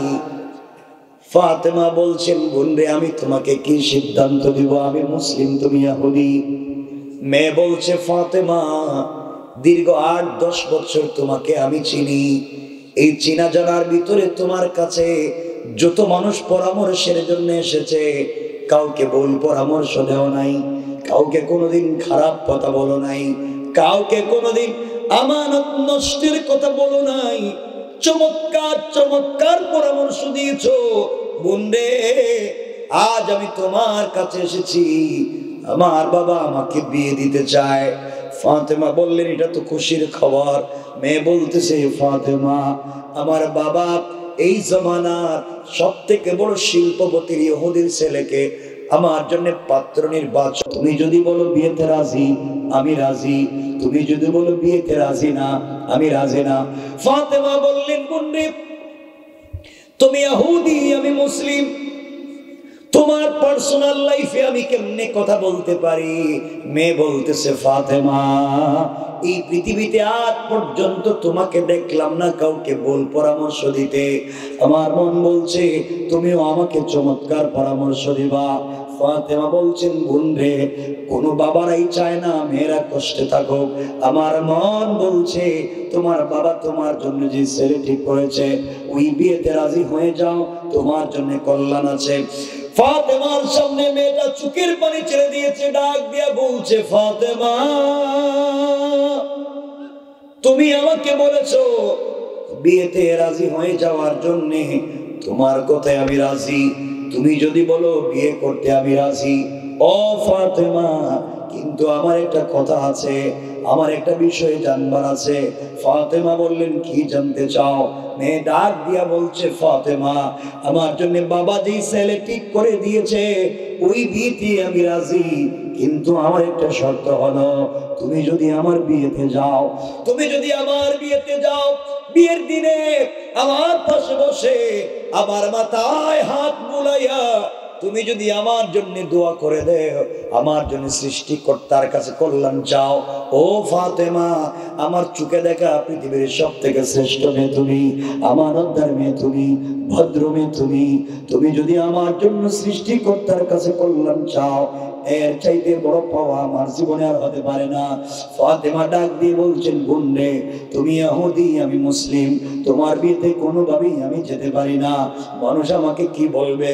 আমার বাবাকে মানুষ টিটকারি করবে, গালি দিবে, আমি যেতে পারি না। ইহুদির মেয়ে ডাক দিয়ে বলছে, ফাতেমা, তোমাকে আমার কলিজার থেকে ভালোবেসে ফেলেছি, তুমি যদি আমার বিয়েতে না যাও, তুমি যদি আমার পাশে বসে দোয়া না করো, আমি তোমাকে তো ভালোবাসলাম, তুমি যদি আমার পাশে বসে আমার জন্য দোয়া না করো, আসমান জমিন ভেঙে যেতে পারে, দুনিয়া ধ্বংস হয়ে যেতে পারে, কিন্তু আমি কোনোদিন তোমাকে ছাড়া, তোমাকে পাশে না বসিয়ে এই পৃথিবীর কোনো ছেলেকে বিয়ে করব না। সুবহানাল্লাহ, জুড়ে জুড়ে পড়ে। আমার বন্ধুগণ, কষ্ট হচ্ছে? মেয়েটা বাবার কাছ থেকে কথা শুনে পৃথিবীর কারোর সঙ্গে পরামর্শ করলো না, গিয়েছে ফাতেমার কাছে। চিন্তা করেছে ওখানে গেলেই চমৎকার পরামর্শ পাবো, কারণ সে কোনোদিন অন্যায় করতে পারে না। আর আজকালকে সব জায়গায় না, আপনাদের সিরাজগঞ্জের খবর আমি জানি না, আমি আমার কথাই বলছি, আজকালকে আমাদের দেশের কোনো মেয়েকে যদি তার বাপ বলে, মা, তোমার জন্য একটা ভদ্র, নামাজি, সৎ চরিত্রবান একটা ছেলেকে পাত্র হিসাবে নির্বাচন করেছি, আমি তোমাকে বিয়ে দিতে চাই, মা তুমি কি রাজি? তা আমাদের দেশের মেয়েরা বলবে, বাবা আপনি কি বলছেন? আই এম সরি, আপনি আমাকে তো কষ্ট দিচ্ছেন বাবা, আপনি আমার জন্য ছেলে ঠিক করেছেন, আমি তো 5 বছর আগে বল্টুর ছেলের সাথে প্রেম করি, ঠিক না? আমি তো 5 বছর আগে কাম সাইরা লইছি, তুমি আমাকে এখন আর বলিয়া লাভ কি? কথা বলেন না কেন? এই তো বল্টুর কাছে গিয়ে বলবো, দেখ বল্টু, আমার বাপ কিন্তু একটা ছেলে ঠিক করতেছে, আমাকে বিয়ে দিতে চায়, আমি কিন্তু বিয়েতে রাজি না, চল আমরা দুটোটা পালাই। কথা কেন? দেখা যায় মা বাপের মুখে চুনকালি দিয়া একটা সম্মানিত পরিবারকে ধ্বংস করে অপরিচিত একটা ছেলের হাত ধরে একটা মেয়ে চলে যায়, একটা ছেলে আর একটা মেয়েকে নিয়ে বাসায় পৌঁছে যায়। এগুলো আছে কি আছে না? হয় কি হয় না? এগুলো হচ্ছে। আর ওই মেয়েটা বাবার কাছে গিয়ে বলতেছে, বাবার কাছ থেকে গিয়ে ফাতেমাকে বলছে, বোন তুমি বললে আমি বিয়ে করতে রাজি। চিন্তা করে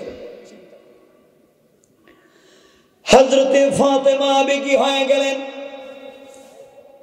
এক পর্যায়ে ডাক দিয়া বলে ফেললেন, বোন রে, ইনশাআল্লাহ কথা দিলাম তোমার বিয়েতে যাব এবং তোমার মাথায় হাত রেখে দোয়া করে দেব। সুবহানাল্লাহ বলেন, বলেন না সুবহানাল্লাহ?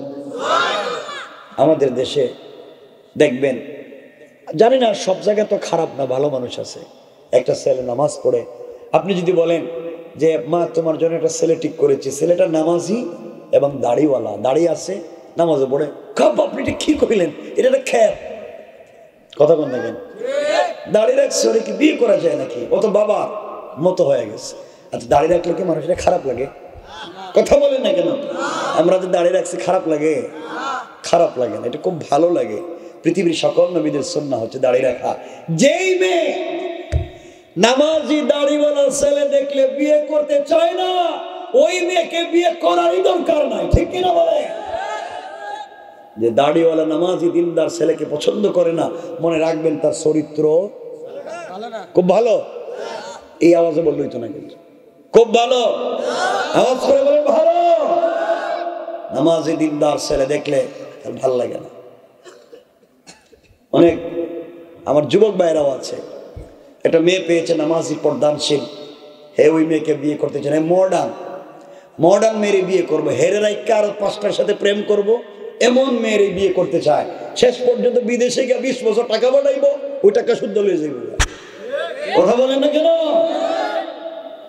আল্লাহ আমাদের হেফাজত করুক, বলেন আমিন। আসতে বলবেন না, জোরে বলেন না আমিন। কষ্ট পাইলেন আমার কোথায়? একটু হাত তুলে আমার দেখান, কারা কারা কষ্ট পান নাই? পান নাই কইছি তো এখন। মাশাআল্লাহ, মুরব্বী কষ্ট পাইছো? তা হাত উঠান না কেন বাবা? মাশাআল্লাহ, আল্লাহ আমাদের কবুল করুক, আমিন। এই আওয়াজে না একটু জোরে বলেন আমিন। তুমি একটু আস্তে কইও, তোমার আওয়াজে কলজা দূরে যায়। যাক, হ্যাঁ বুঝতে পারতেছি। আমার বন্ধুগণ, এবার কথাগুলো দিল দিয়ে শুনেন। ওই মেয়েটা বাবার কাছে পৌঁছে গিয়েছে, ইহুদির কাছে গিয়ে মুচকি হাসি দিয়া বলছে, আব্বা জান, আপনি আমার জন্য যে ছেলে ঠিক করেছেন, বাবা হিসাবে ছেলে ঠিক করেছেন, মেয়ে হিসাবে রাজি। ইহুদি খুশি হয়ে গিয়েছে। আমার মেয়েকে আমি একটা পাত্রের প্রস্তাব করলাম, আমার মেয়ে রাজি হয়ে গিয়েছে। আমার জীবনে আর কোনো চাওয়া নাই, চাহিদা নাই, একটা মাত্র সন্তান আমার, টাকার কোনো অভাব নাই। মেয়েটা বিয়েতে রাজি হয়ে গিয়েছে, তার চাইতে বড় পাওয়ার আর কিছু নাই। মেয়ে ডাক দিয়ে বলছে, আব্বা জান, এমনি এমনি রাজি হই নাই বাবা, আমার একটা শর্ত আছে। ইহুদি ডাক দিয়ে বলছে, মেরে বলো না, বিয়েতে তোমার শর্ত কি কি চাও? মেয়ে বলছে, বাবা, পৃথিবীর কোন জৌলুস, টাকা পয়সা, ধন দৌলত চাই না। আমার শর্ত হলো, এই বিয়েতে আমার বান্ধবী, আমানতদার ভদ্র মেয়ে, মুসলিম মুহাম্মদ ইবনে আব্দুল্লাহর মেয়ে ফাতেমাকে ইনভাইট করেছি, ও আসবে। এই শর্তে আমি বিয়েতে রাজি। এই কথা শুনে ইহুদির জন্য পায়ের রক্ত মাথায় উঠে গিয়েছে, মাথা গরম। বলো কি তুমি? মুহাম্মদ আমার জাত শত্রু, আমার ধর্মের বিরুদ্ধে চলে গিয়েছে, তার মেয়েকে তোমার আমার বাড়িতে ইনভাইট করেছো তোমার বিয়েতে। আমি জিন্দেগিতে তোমাকে বিয়ে দিব না, প্রয়োজন বলে সারা জীবনে এভাবে রেখে দিব, ফাতেমাকে বাড়িতে আসতে দিব না। ইহুদির মেয়ে ডাক দিয়া বলছে, আব্বা জান, এই পৃথিবীতে কোনোদিন তোমার মুখের উপরে কোনো কথা বলি নাই, আজ আমি একটা কথা বলতে চাই বাবা। ফাতেমা আমার বাড়িতে আসলে তুমি আমাকে বিয়ে দিবা না? আমিও তোমাকে জানাইয়া দিলাম, আসমান জমিন ভেঙে যেতে পারে, কিন্তু ফাতেমাকে কাছে না বসাইয়া পৃথিবীর কোন ছেলেকে আমি কিন্তু বিয়ে করব না। সুবহানাল্লাহ, তো আসতে না জোরে বলে। ইহুদি চিন্তায় পড়ে গিয়েছে, আমার একমাত্র মেয়ে, তাকে যদি বিয়ে দিতে না পারি, মান সম্মান কিচ্ছু থাকবে না। মেয়েটা তো এমন বায়না ধরেছে। ইহুদি বলতেছে, মারে, তোমার বিয়েতে যারা আসবে সব টাকাওয়ালা শিল্পপতির ছেলে মেয়েরা, দামি দামি অর্নামেন্টস জুয়েলারি পরে আসবে। ফাতেমা মুহাম্মাদের মেয়ে, গরিব মানুষ, 3 বেলার খাবার নাই, থাকবার মতো ভালো কোনো ঘর নাই, সে তোমার বিয়েতে সারা পুরাতন কাপড় পরে আসবে। আমার সোসাইটির সঙ্গে যাবে না, আমার সামাজিকতার সঙ্গে যাবে না, আমার বংশের সঙ্গে যাবে না, এই জন্যে তাকে তোমার বিয়েতে আনতে পারি না। মেয়ে বলছে, বাবা, কে কি পড়লো আমি জানতে চাই না, কে কি নিয়ে আসলো আমি তা শুনতে চাই না, আমি শুধু জানতে চাই ফাতেমা আসবে কিনা। ফাতেমা আসে যদি বিয়েতে রাজি, ফাতেমা যদি না আসে আমি বিয়েতে রাজি না। ইহুদি চিন্তায় পড়ে গিয়েছে। একমাত্র মেয়ে, পাবলিক জানে মেয়ের বিয়ের দিন তারিখ ঠিক করেছি। এখন যদি মেয়ে বিয়েতে রাজি না হয়, মান সম্মান থাকবে না, সমাজের মুখ দেখাতে পারবো না। ইহুদি কৌশল শুরু করে দিয়েছে। কৌশল করে তার মেয়েটাকে বলছে, মারে আমিও চাই তুমি বিয়ে করো, তোমার বিয়েতে ফাতেমা আসুক, আমার আপত্তি নাই, কিন্তু মারে তোমার বিয়েতে যারা আসবে দামি দামি পোশাক পরে আসবে, দামি দামি পারফিউম ব্যবহার করে আসবে। ফাতেমা গরিবের মেয়ে, সেরা পুরাতন কাপড় পরে আসবে, এটা আমার মান সম্মান লাগে। ও বাপ, আমার আপত্তি নাই ফাতেমা আসতে, ফাতেমা তোমার বিয়েতে আসতে পারবে, আমার একটা শর্ত আছে। মেয়ে বলছে, বাবা বলো না তোমার আবার শর্ত কি? ফাতেমা বিয়েতে আসতো, তোমার শর্ত কি? বাবা ডাক দিয়া বলছে, মেরে আমার শর্ত হলো ফাতেমা যদি তোমার বিয়েতে আসতে হয়, একটা দামি নতুন পোশাক পরে আসতে হবে, পুরাতন কাপড় পরে আসতে পারবে না। ইহুদির চিন্তা হলো ফাতেমা নতুন কাপড়ও পাবে না, বিয়েতেও আসতে, বলেন পারবে? বলেন আওয়াজ করে বলেন পারবে? মেয়েটা বুঝতে পেরেছে, বাবার কৌশল বুঝতে পেরেছে। ফাতেমা তো 3 বেলা 1 বেলা খাবারও পায় না, মাসের পর মাস এক ঘরের চুলে আগুন জ্বলে না। ওই মেয়েটা নতুন জামা কোথায় পাবে? বাবা যে শর্ত দিল ওই শর্ত পূরণ না করলে তো আসতে পারবে না। আমার বন্ধুগণ, মেয়েটা চোখের পানি ছেড়ে দৌড়াইয়া দৌড়াইয়া ফাতেমার বাড়ির দিকে যায়। আহারে, বাবা যে শর্ত দিল ওই শর্ত দিয়ে কি হবে? আমি তো ফাতেমাকে রাজি করাতে পারবো না। চোখের পানি ছেড়ে ফাতেমার কাছে এসেছে, ডাক দিয়ে বলছে, ফাতেমা তুমি আমার বিয়েতে যাও, আমার বাবা কিন্তু চায় না, আমার বাবা তোমার বাবার নাম পর্যন্ত শুনতে পারে না, কোনোভাবেই তুমি আমার বিয়েতে যাও, বাবা রাজি হয় না। অনেক অনুনয় বিনয়ের পরে একটা শর্ত রাজি হয়েছে। শর্ত হইল, তুমি যদি আমার বিয়েতে যাও একটা নতুন পোশাক পরে যাও, এই শর্তে রাজি। ফাতেমা বলছেন, গুন্ডে 3 বেলার 1 বেলার খাবার থাকে না, মাসের পর মাস জাগরের চুলে আগুন জ্বলে না, আমি কোথায় নতুন জামা কাপড় পাবো? আমি জামাও পাবো না, বিয়েতেও যেতে পারবো না। মেয়েটা চোখের পানি ছেড়ে দিয়েছে, ফাতেমা তুমি যদি আমার বিয়েতে না যাও, আমি কিন্তু বিয়ে করব না, আমি কিন্তু মরে যেতে পারি, আমি সুসাইড করতে পারি, তুমি কোনোভাবেই একটা কাপড় ম্যানেজ করো। ফাতেমা বলছেন, কার কাছে বলবো, কে দিবে? এমন সময় ইহুদির মেয়েটা ডাক দিয়া বলছে, ফাতেমা দীর্ঘদিন থেকে আমি তোমার বাড়িতে আসি আর যাই, তোমার সম্পর্কে অনেক ধারণা তৈরি হয়েছে। ও ফাতেমা, তুমি আমাকে বলেছো তুমি একজনের সঙ্গে প্রেম করো, তোমার সঙ্গে একজনের প্রেম আর ভালোবাসা। ও ফাতেমা, তুমি আমাকে বলেছো তোমার সৃষ্টিকর্তা আল্লাহকে তুমি ভালোবাসো, তুমি আমাকে বলেছো তোমার সৃষ্টিকর্তা আল্লাহ আসমান জমিন বানাইছে, তোমার আল্লাহর ক্ষমতার মতো ক্ষমতা কারো নাই, তোমার আল্লাহর অনেক শক্তি, তোমার আল্লাহ চাইলে সকালকে বিকাল বানাইতে পারে, আসমানকে জমিন বানাইতে পারে, তুমি আমাকে বলছো। ও ফাতেমা, তুমি আমাকে বলেছো সারাদিন অপেক্ষা করো, সন্ধ্যা হয়ে গেলে সেই রবের কদমে সিজদায় পড়ে তুমি কান্নাকাটি করো, ওই মালিকের সঙ্গে নাকি তুমি কথা বলো, তুমি আমাকে বলেছো সেও তোমাকে ভালোবাসে, তুমিও তাকে ভালোবাসো। ও ফাতেমা, কেউ যদি কাউকে সত্যিকার অর্থে মন থেকে ভালোবেসে থাকে, তার কাছে কোনো জিনিস চাইলে তো ফিরাইয়া দিবার কথা নয়, কিছু হইলেও তো দিয়া দিবে, ফিরাইয়া দিবে না। ফাতেমা, আমার মন বলছে তোমার রবের যদি এত ক্ষমতা এত পাওয়া, আমার মন বলে ওই কাপড় তোমার রবের কাছে চাও। আল্লাহু আকবার, সুরে বলেন আল্লাহু আকবার। ওই রবের কাছে তুমি কাপড়ের আবদার করো, তোমার রব যদি সত্যি তোমাকে ভালোবেসে থাকে, তোমাকে যদি কাপড়ে দিয়া দেয়, আমি ইহুদির মেয়ে তোমাকে শপথ করে বললাম, আমিও কালিমা পড়ে মুসলমান হয়ে যাব। ফাতেমা চোখের পানি ছেড়ে দিলেন, ডাক দিয়া বললেন, বন্ধে এত বড় বিষয় তুমি আল্লাহর কাছে বলতে পারে, দিতেও পারে, নাও দিতে পারে। মেয়ে বলছে না না, তুমি আমাকে বলেছো এত সম্পর্ক, কেনই বা তুমি তাকে বলবা না, তার কাছে চাও। এক পর্যায়ে ফাতেমা ওই মেয়ের মাথায় হাত দিয়ে বলছেন, বোন রে, ইনশাআল্লাহ কথা দিলাম আমি তোমার বিয়েতে যাব এবং এই পৃথিবীর সব থেকে দামি কাপড় পরে যাব। সুবহানাল্লাহ, আসতে বলবেন, জোরে বলেন। মেয়েটা বাপের কাছে গিয়ে বলছে, আব্বা ফাতেমা বলছে বিয়েতে আসবে, তাও বলেছে সব থেকে দামি একটা কাপড় পরে আসবে। ইহুদি চিন্তা করে থাকবার জায়গা নেই, খাওয়ার পয়সা নেই, আরে নতুন জামা কাপড় পরবো, জামাও পাইতো না, আসতেও পারবে না।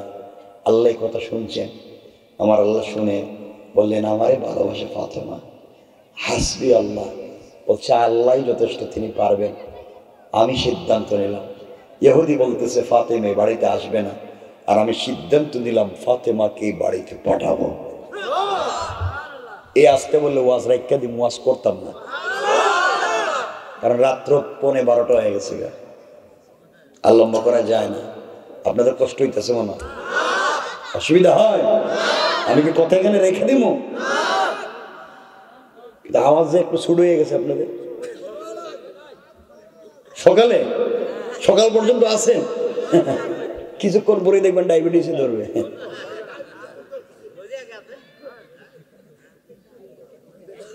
আমার বন্ধুগণ,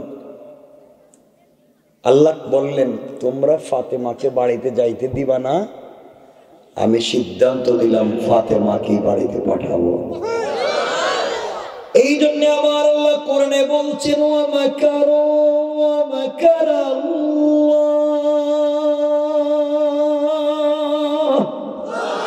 ওয়াল্লাহু খায়রুল মাকিরিন।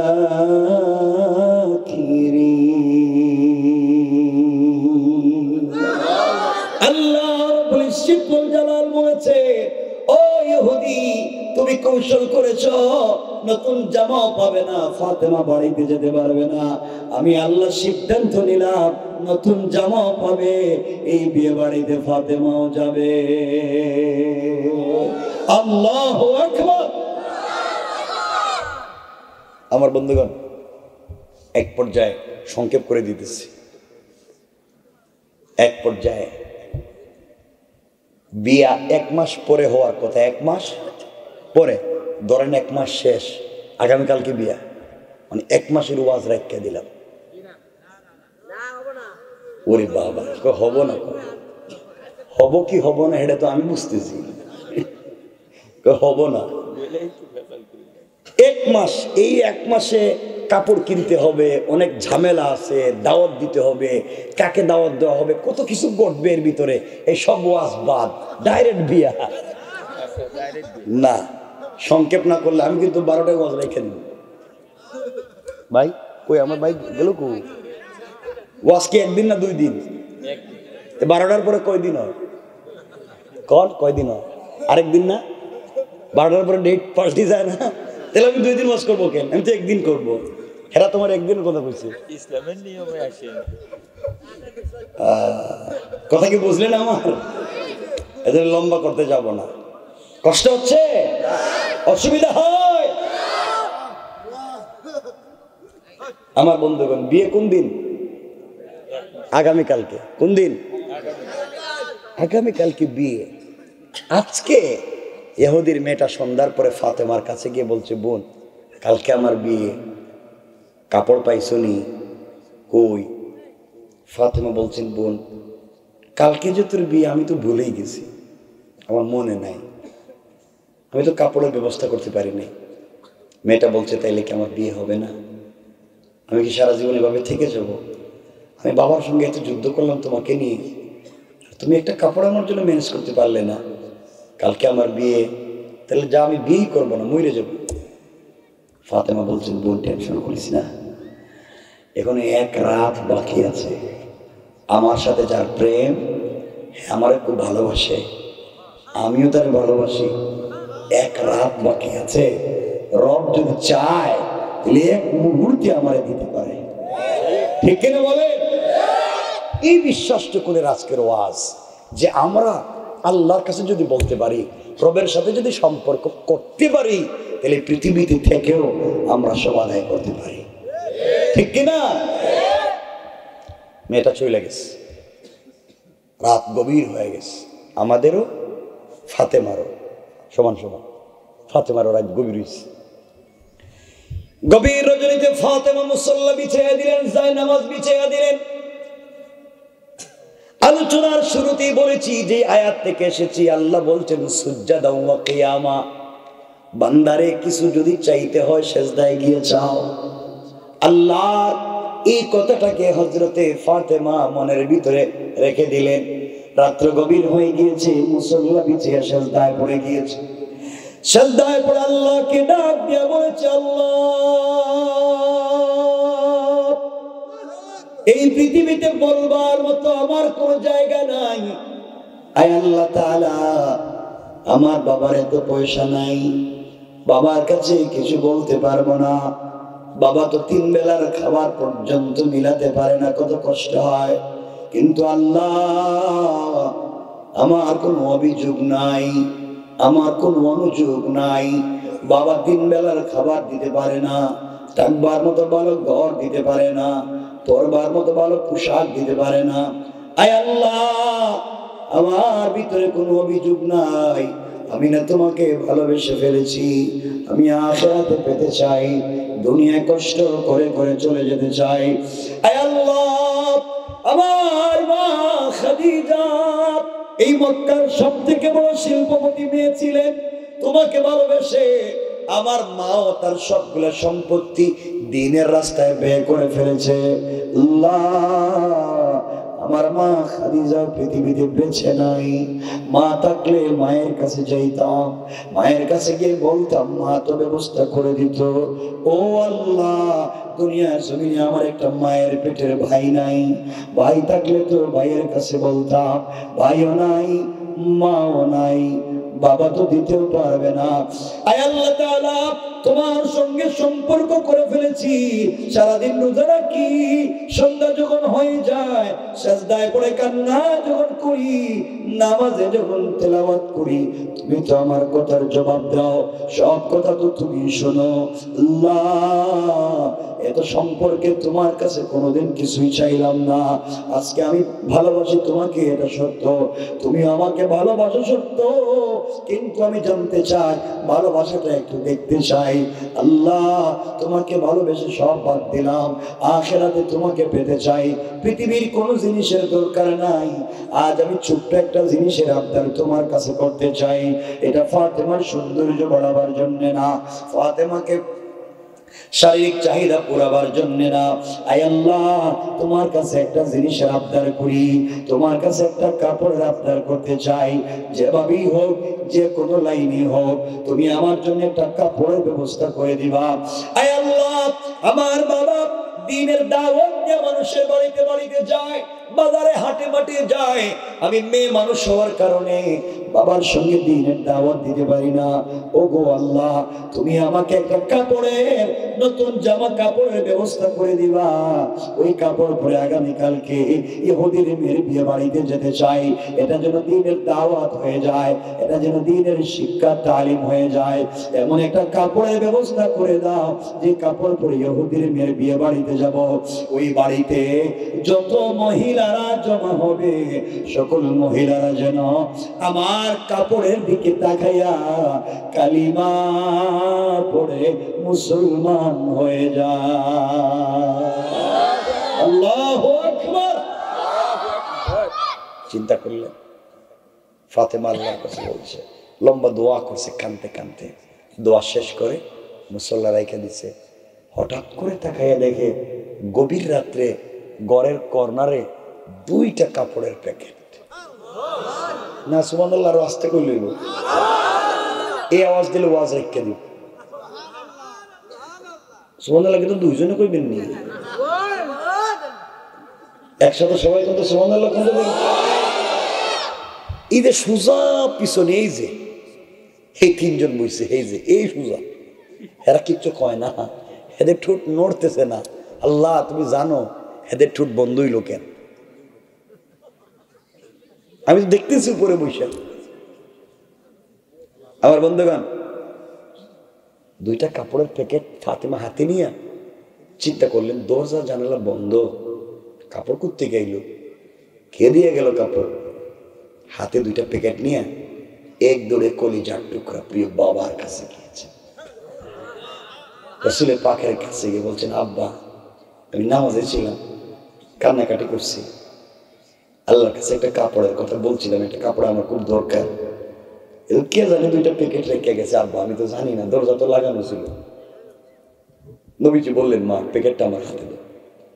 রাসূল প্যাকেট হাতে নিলেন, হাতে নিয়ে যখন একটা প্যাকেট খুললেন, খুলে দেখেন একটা প্যাকেটের ভিতরে একটা সালোয়ার, একটা কামিজ, আর একটা প্যাকেটের ভিতরে একটা উড়না, অর্থাৎ সালোয়ার কামিজ আর উড়না, তিনটা কাপড়। আর স্পুন দিয়া, গ্লাসের টুকরা দিয়া উড়নার ডিজাইন করা, পাথরের টুকরা দিয়া সালোয়ার কামিজের ডিজাইন করা। আর প্যাকেট খুলতেই জান্নাতুল ফিরদাউসের মিশকে আম্বরের গ্রাম বাইরে। আর সুবহানাল্লাহ, নবীজি চিন্তায় পড়ে গেলেন, এমন ডিজাইন, এটা তো বেলকুচি তামাইও দেখলাম না কোনোদিন, সিরাজগঞ্জে হয়নি এগুলা, হয় না কোনোদিন, তো এগুলা দেখলাম না। এত ডিজাইন করা কাপড় কে বানাইলো? এত কোনো ফ্যাক্টরির কাপড় মনে হইতেছে না, এত ডিজাইন করা কাপড়, দামি কাপড়, ফাতেমারে কে দিয়ে গেল?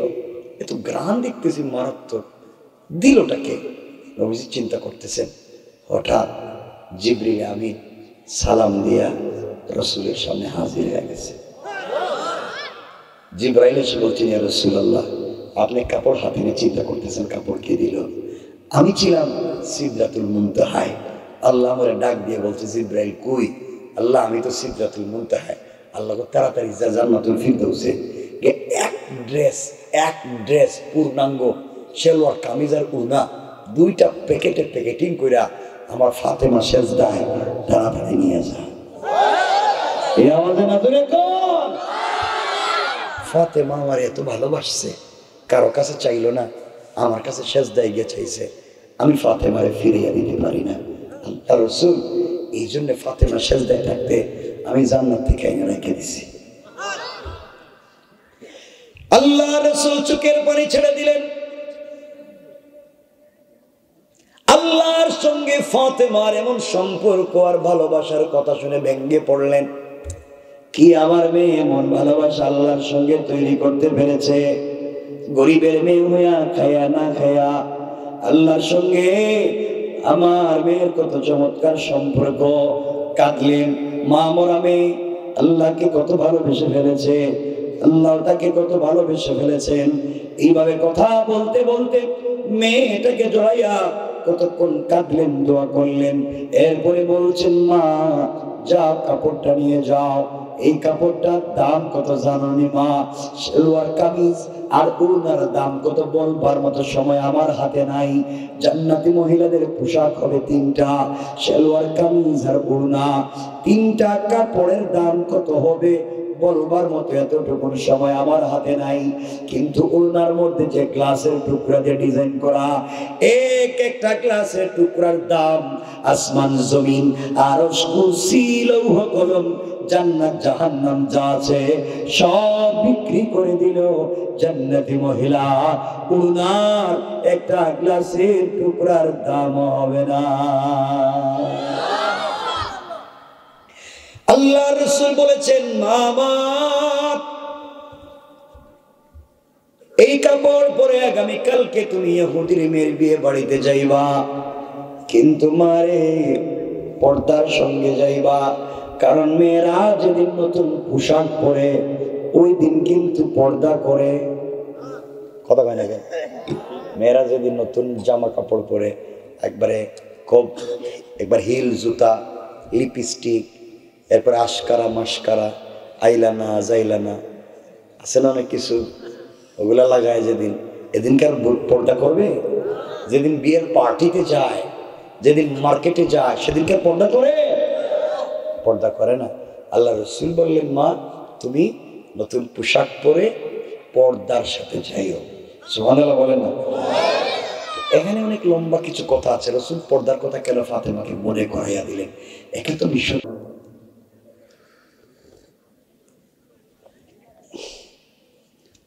ভাই গেল কই রে? 12টা হয়ে গেছে তো, আসেন এখানে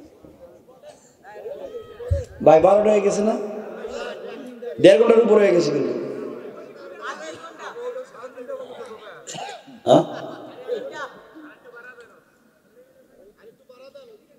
হ্যাঁ তুমি পিছনে বসে বসে কেন কিছু কও?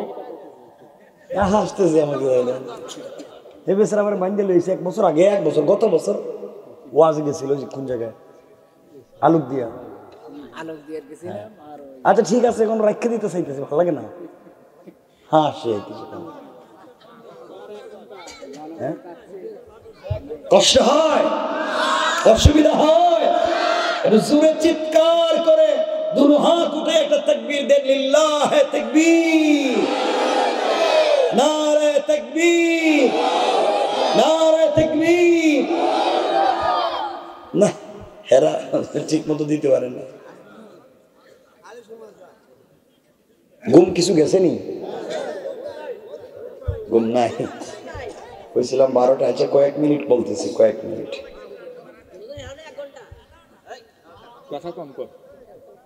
বাবারে কথা বইল না, বহুত দূর থেকে আইছে, অসুস্থ মানুষ। এ বেচারা তো চিন্তায় ছিল, মনে আইতামই না। ভাই তোমরা তো আসো, আর কত লম্বা করা যায়? কত 12টা হয়ে গেছে না? আপনারা আছেন তো 1টা পর্যন্ত? সবাই আছেন? কি কয় এদের কি ডায়াবেটিস নাই নাকি? এখন দেখি উঠে না, এতক্ষণ উঠতে চাইলে এখন উঠে না দেখি। এই যে ভাই, এই যে লঙ্গি ঘটনা কি আমার কয়ে যাইতে হবে কিন্তু, নাহলে ঘটনা ঘটাই দিব। প্রস্রাব মনে ধরছে, যাক জায়গা প্রস্রাব করে এক ভাই কষ্টই করে। আমার মুসলমান বন্দেগান গভীর মনোযোগ কথাগুলো দিল দিয়ে শুনেন। এবার কি বলতে চাই, হযরতে ফাতেমা রাদিয়াল্লাহু তাআলা আনহা পোশাক পরে, একে তো বিশ্ব নবীর মেয়ে, তার উপরে পড়ছে জান্নাতি কাপড়। ইহুদির মেয়ের বিয়ে বাড়িতে হাজির, যেই ঘরে মেয়েটাকে নতুন বধূর মতো সাজিয়ে রাখা, হযরতে ফাতেমা এই ঘরের ভিতরে প্রবেশ করেছে। করতে দেরি, একে তো জান্নাতি কাপড়, তার উপরে ডিজাইন করে জান্নাতি, পুরাটা ঘর জান্নাতি কাপড়ের আলোতে আলোকিত হইয়া পুরা ঘর জান্নাতুল ফিরদাউসের মিশকে আম্বরের গ্রানে পুরা বাড়ি মুখরিত হয়ে গিয়েছে। যেই মেয়ের বিয়ে হওয়ার কথা, এই মেয়ে এসে বলতেছে ফাতেমা এত দামি কাপড় কই পাইছো? গরিবের মেয়ে, বাপ বলছে তুমি কাপড়ই পাইবা না, তুমি এত দামি কাপড় পরছো, মনে হইতেছে আমার কাপড় দিয়ে তোমার জুতা মুছে যাইব। মেয়ে তার বাপের কাছে গিয়ে বলছে আব্বা তুমি বলছিলা ফাতেমা আসতে পারবে না, জামা পাবে না, এমন পোশাক পরছে, আমার কলজা বিক্রি করলে তুই পোশাক হইতো না। আব্বা ফাতেমার মতো পোশাক যদি তুমি আমাকে না দেও, আমি কিন্তু আজকে বিয়ে করতাম না। লাক্সারি পেস, আল্লাহ আকবার জোরে কোন না। এখন তো পেস লাগিয়ে গেছে। বাপ কই ঘটনা তো ঠিকই, এই কাপড় আমি কই পাবো? এই ডিজাইন তো জীবনে দেখি নেই। কৌশল করছেন কে? এই জন্য আমার আল্লাহ কোরআনে বলছেন ইন্না কাইদাশ শাইতানি কানা দাঈফা। না কিসের কৌশল করো? আমার বন্ধুগণ, এই বাড়িতে যত মহিলারা জমা হয়েছে, সকল মহিলারা ফাতেমার কাছে গিয়ে বলছে বোন এত সুন্দর জামা কই পাইছো? এত দামি ডিজাইন কাপড় তো জীবনে দেখলাম না। ফাতেমা বলছেন বোন রে এটা কিনে আনছি। কি করছি? কিছু কয় না দেখি। কিনে আনছি। কি করছি? মহিলারা কয় এত দামি কাপড় কোন মার্কেট থেকে কিনছো? তুমি তো জীবনে ঘর থেকে বাইরেও না। ফাতেমা বলছেন আমি যে মার্কেট থেকে কিনছি তোদের বাপ দাদা 14 গোষ্ঠী এই মার্কেটের নামও শুনে নাই। সুবহানাল্লাহ বললেন না? আর তোমরা আমার কাপড় একবার হাত দিয়ে দেখে যাও, এই কাপড় কেনার তো তৌফিক নাই। তোদের সবার সারা জিন্দেগির সম্পত্তি বিক্রি করলেও এই পোশাক কেনার তৌফিক হবে না, টুকরো একটা কিনতে পারবা না। মহিলাদের জিদ কম না বেশি? থ্রেড যখন ফাতেমা দিছে এটা তো মাথা গরম হয়ে গেছে। গরিবের মেয়ে আমাদেরকে থ্রেড দেয়। সবাই গেছে নিজেদের স্বামীর কাছে, সবাই পুরুষেরা খাইতে বসছিল, খাবার বন্ধ। মহিলারা গেছে যখন কাউন্টিং দিছে খাবার বন্ধ, সব ফিলেট রেখে দিছে। ঘটনা কি? কোনো খাবার নাই। ফাতেমা যে কাপড় পরেছে আমাদেরকে থ্রেড দিছে, বাপ দাদার সম্পত্তি বিক্রি করলে এই কাপড় কিনা যাবে না, এই কাপড় না দেওয়া পর্যন্ত কেউ খাইতে পারবো না। লাগছে নি বেজাল? এবং খাবার তুই এসব বসে রয়েছে, কিন্তু কাপড় তো কেউ জানে না কই আছে। সব মহিলারা মিলে ফাতেমার বলে, বোন সত্যি বলো না কোন মার্কেট থেকে কাপড় কিনছো? কয় কিনছি তো এক মার্কেট থেকে কিনছি। কয় মার্কেটটার নাম কো না কেন? কয় না, নাম কয়ে লাভ নাই, তোমরা কি আর মার্কেট চিনবা নাকি? আমরা তো সিরাজগঞ্জের সব মার্কেট চিনি, এমনকি মার্কেটের সিপা গল্লিও চিনি, এমনকি মার্কেটের ম্যানেজারের নাম্বারও আছে। কথা কন না কেন? স্বামীর কাছে না থাকলে বউর কাছে আছে, ঠিক কিনা? আমার বন্ধুগণ, মহিলারা বলতেছে, ফাতেমা আমরা তো সব মার্কেট চিনি, কোন মার্কেট থেকে কিনছো কত? ফাতেমা বলছেন, আমি যে মার্কেট থেকে কিনছি মার্কেটের নাম শুনো নাই। মহিলারা বলে, বলো। ফাতেমা বললেন, শোনো, যে দোকান থেকে কাপড় কিনেছি, যেই মার্কেট থেকে আমি কাপড় কিনেছি ওই মার্কেটের নাম জান্নাত, আর যে দোকান থেকে কাপড় কিনেছি ওই দোকানের নাম জান্নাতুল ফিরদাউস। মহিলারা চিন্তা করে, মার্কেটের নাম জান্নাত, দোকানের নাম জান্নাতুল ফিরদাউস, আমাদের মার্কেটের নাম তো সলিমুদ্দিনের মার্কেট, দেখি না? আর এইটা কি নাম কয় না, আমি তো শুনলাম না কোনোদিন। ফাতেমা, এই মার্কেট কোন রাস্তা দিয়ে গিয়ে উঠতে হয়, কোন কোন জায়গায় গেছে? ফাতেমা বলছেন, এই মার্কেটে যাওয়ার রাস্তাও তো এর বাপ দাদা চিনে না। সুবহানাল্লাহ বলেন না? মহিলারা তো থ্রেড খাইতে খাইতে, গরিবের মেয়ের কাছে থ্রেড, কয় বাপ দাদা রাস্তা চিনে না, মার্কেট চিনে না। ফাতেমা বলছেন, তো রাগ গুসা করে লাভ নাই, আসলে আমি কাপড়টা কিনি নাই। কিনো নাই? এটা কাপড় কই পাইলা? এটা তো কোথায় পাওয়া যায়? ফাতেমা বলছেন, একজনের সাথে আমার প্রেম, একজন প্রেমিক আছে আমার, আমি তারে ভালোবাসি, হেও আমারও ভালোবাসে, আর ভালোবাসা এটা আমার গিফট করছে, গিফট। এত আসতে বললেন না?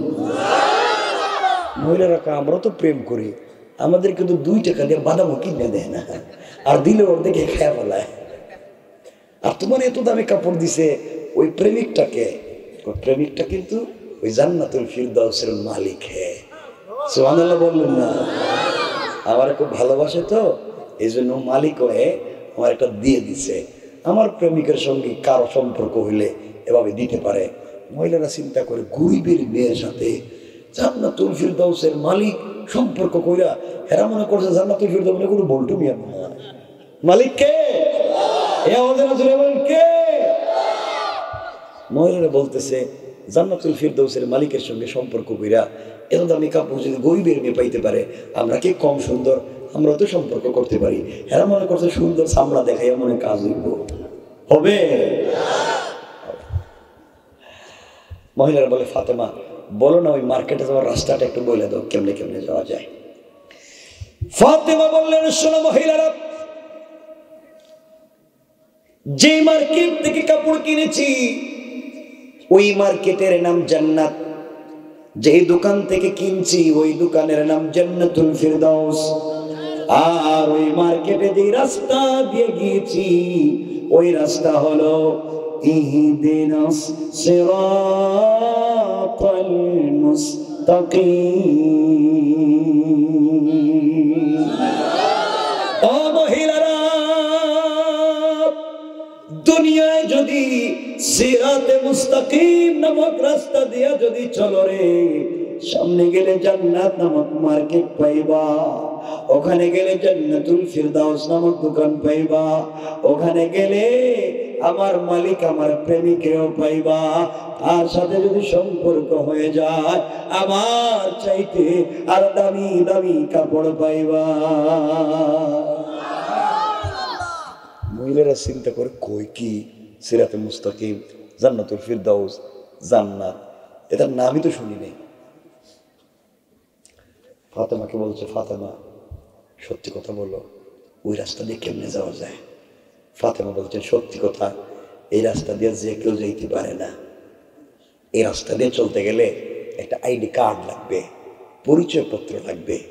পরিচয়পত্র ছাড়া এইটা ভিআইপি রাস্তা, যে কাউকে ঢুকতে দিবে না। পরিচয়পত্র আইডি কার্ড থাকলেই হবে না, একটা পিন নাম্বার আছে, ওই পিন নাম্বারটা মনে রাখতে হবে। আপনার কাছে ব্যাংকের এটিএম কার্ড আছে, পিন নাম্বার মনে নাই, পয়সা কি তুলতে পারবেন? ফাতেমা বলছেন শুধু আইডি কার্ড থাকলে হবে না, পিন নাম্বারটাও মনে রাখা লাগবে। মহিলারা চিন্তা করে আইডি কার্ড আবার কি, পিন নাম্বার আবার কি? ফাতেমা বললেন, শোনো, সিরাতে মুস্তাকিম নামক রাস্তা দিয়ে যদি চলতে হয় একটা আইডি কার্ড লাগবে। ওই আইডি কার্ডের নাম হলো ইসলাম, ওই পরিচয় পত্রের নাম হলো ইসলাম, আর পিন নাম্বার হলো লা ইলাহা ইল্লাল্লাহু মুহাম্মাদুর রাসূলুল্লাহ। ও মহিলারা, ইসলাম নামক আইডি কার্ড যদি সঙ্গে রাখে, লা ইলাহা ইল্লাল্লাহ নামক পিন নাম্বার যদি মনে রাখো, সামনে দিয়ে হাঁটলে সিরাতে মুস্তাকিমের রাস্তা পাইবা, আরো সামনে গেলে জান্নাত নামক মার্কেট পাইবা, আরো সামনে গেলে জান্নাতুল ফিরদাউস নামক দোকান পাইবা, ওখানে গেলে আমার চাইতে আরো দামি দামি কাপড় পাইবা। আল্লাহু আকবার। 2.25 ঘন্টার উপরে হয়ে গেছে, আর আপনারা এখনো রয়েছেন এখানে। রেখে দিন এখন না, আমার কষ্ট লাগছে। কিছু কালেকশন মসজিদের ব্যাপার, আপনার কাছে কালেকশনের জন্য কিছু বিষয় আছে। 1 মিনিট বলবেন, একজন উঠবেন, কিন্তু রাখিয়ে দিন, উঠবেন। মহিলারা বলতেছে, ফাতেমা সত্যি কথা কত, এই আইডি কার্ড কার কাছে পাওয়া যায়? কোনো চেয়ারম্যান মেম্বার দেয়নি। হ্যাঁ, মনে করছে মনে চেয়ারম্যান মেম্বার যে আইডি কার্ড দিয়ে জন্ম নিবন্ধন, এটা মনে হয়।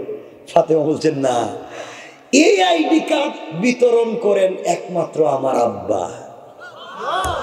সুবহানাল্লাহ বললেন না? এটা আমার আব্বা বিতরণ করে। আব্বাই তো সারাদিনই আইডি কার্ডের দাওয়াত দেয়, আব্বা তো সারাদিন এই পিন নাম্বারের কথা কয়। তোদের বাপ দাদারা বুঝে না, আমার বাপকে গালাগালি করে, আমার বাপ তো আর কোনো কথা কয় না, এই আইডি কার্ডের দাওয়াত দেয়, পিন নাম্বারের দাওয়াত দেয়, সিরাতে মুস্তাকিমের দাওয়াত দেয়, জান্নাতের দাওয়াত দেয়, জান্নাতুল ফিরদাউসের দাওয়াত দেয়, আমার মালিকের সঙ্গে প্রেমের দাওয়াত দেয়। তোদের বাপ দাদারা মানে না, এই জন্যই তো বেজার লাগছে। মহিলারা ডাক দিয়ে বলছে, ফাতেমা তোমার এই মালিকের সঙ্গে সম্পর্ক করা লাগবে, এই জান্নাতে আমাদেরও যাওয়া লাগবে, এই জান্নাতুল ফিরদাউসে আমাদেরও যাওয়া লাগবে। গরিবের মেয়ের সঙ্গে মালিক এভাবে সম্পর্ক করে যদি এত জিনিস দিতে পারে, তাহলে আমরা কেন পারবো না? এই কথা বলে ফাতেমার কাপড়ের দিকে তাকাইয়া একসাথে 350 জন অথবা 470 জন মহিলা একসাথে কালিমা পড়ে মুসলমান হয়ে যায়।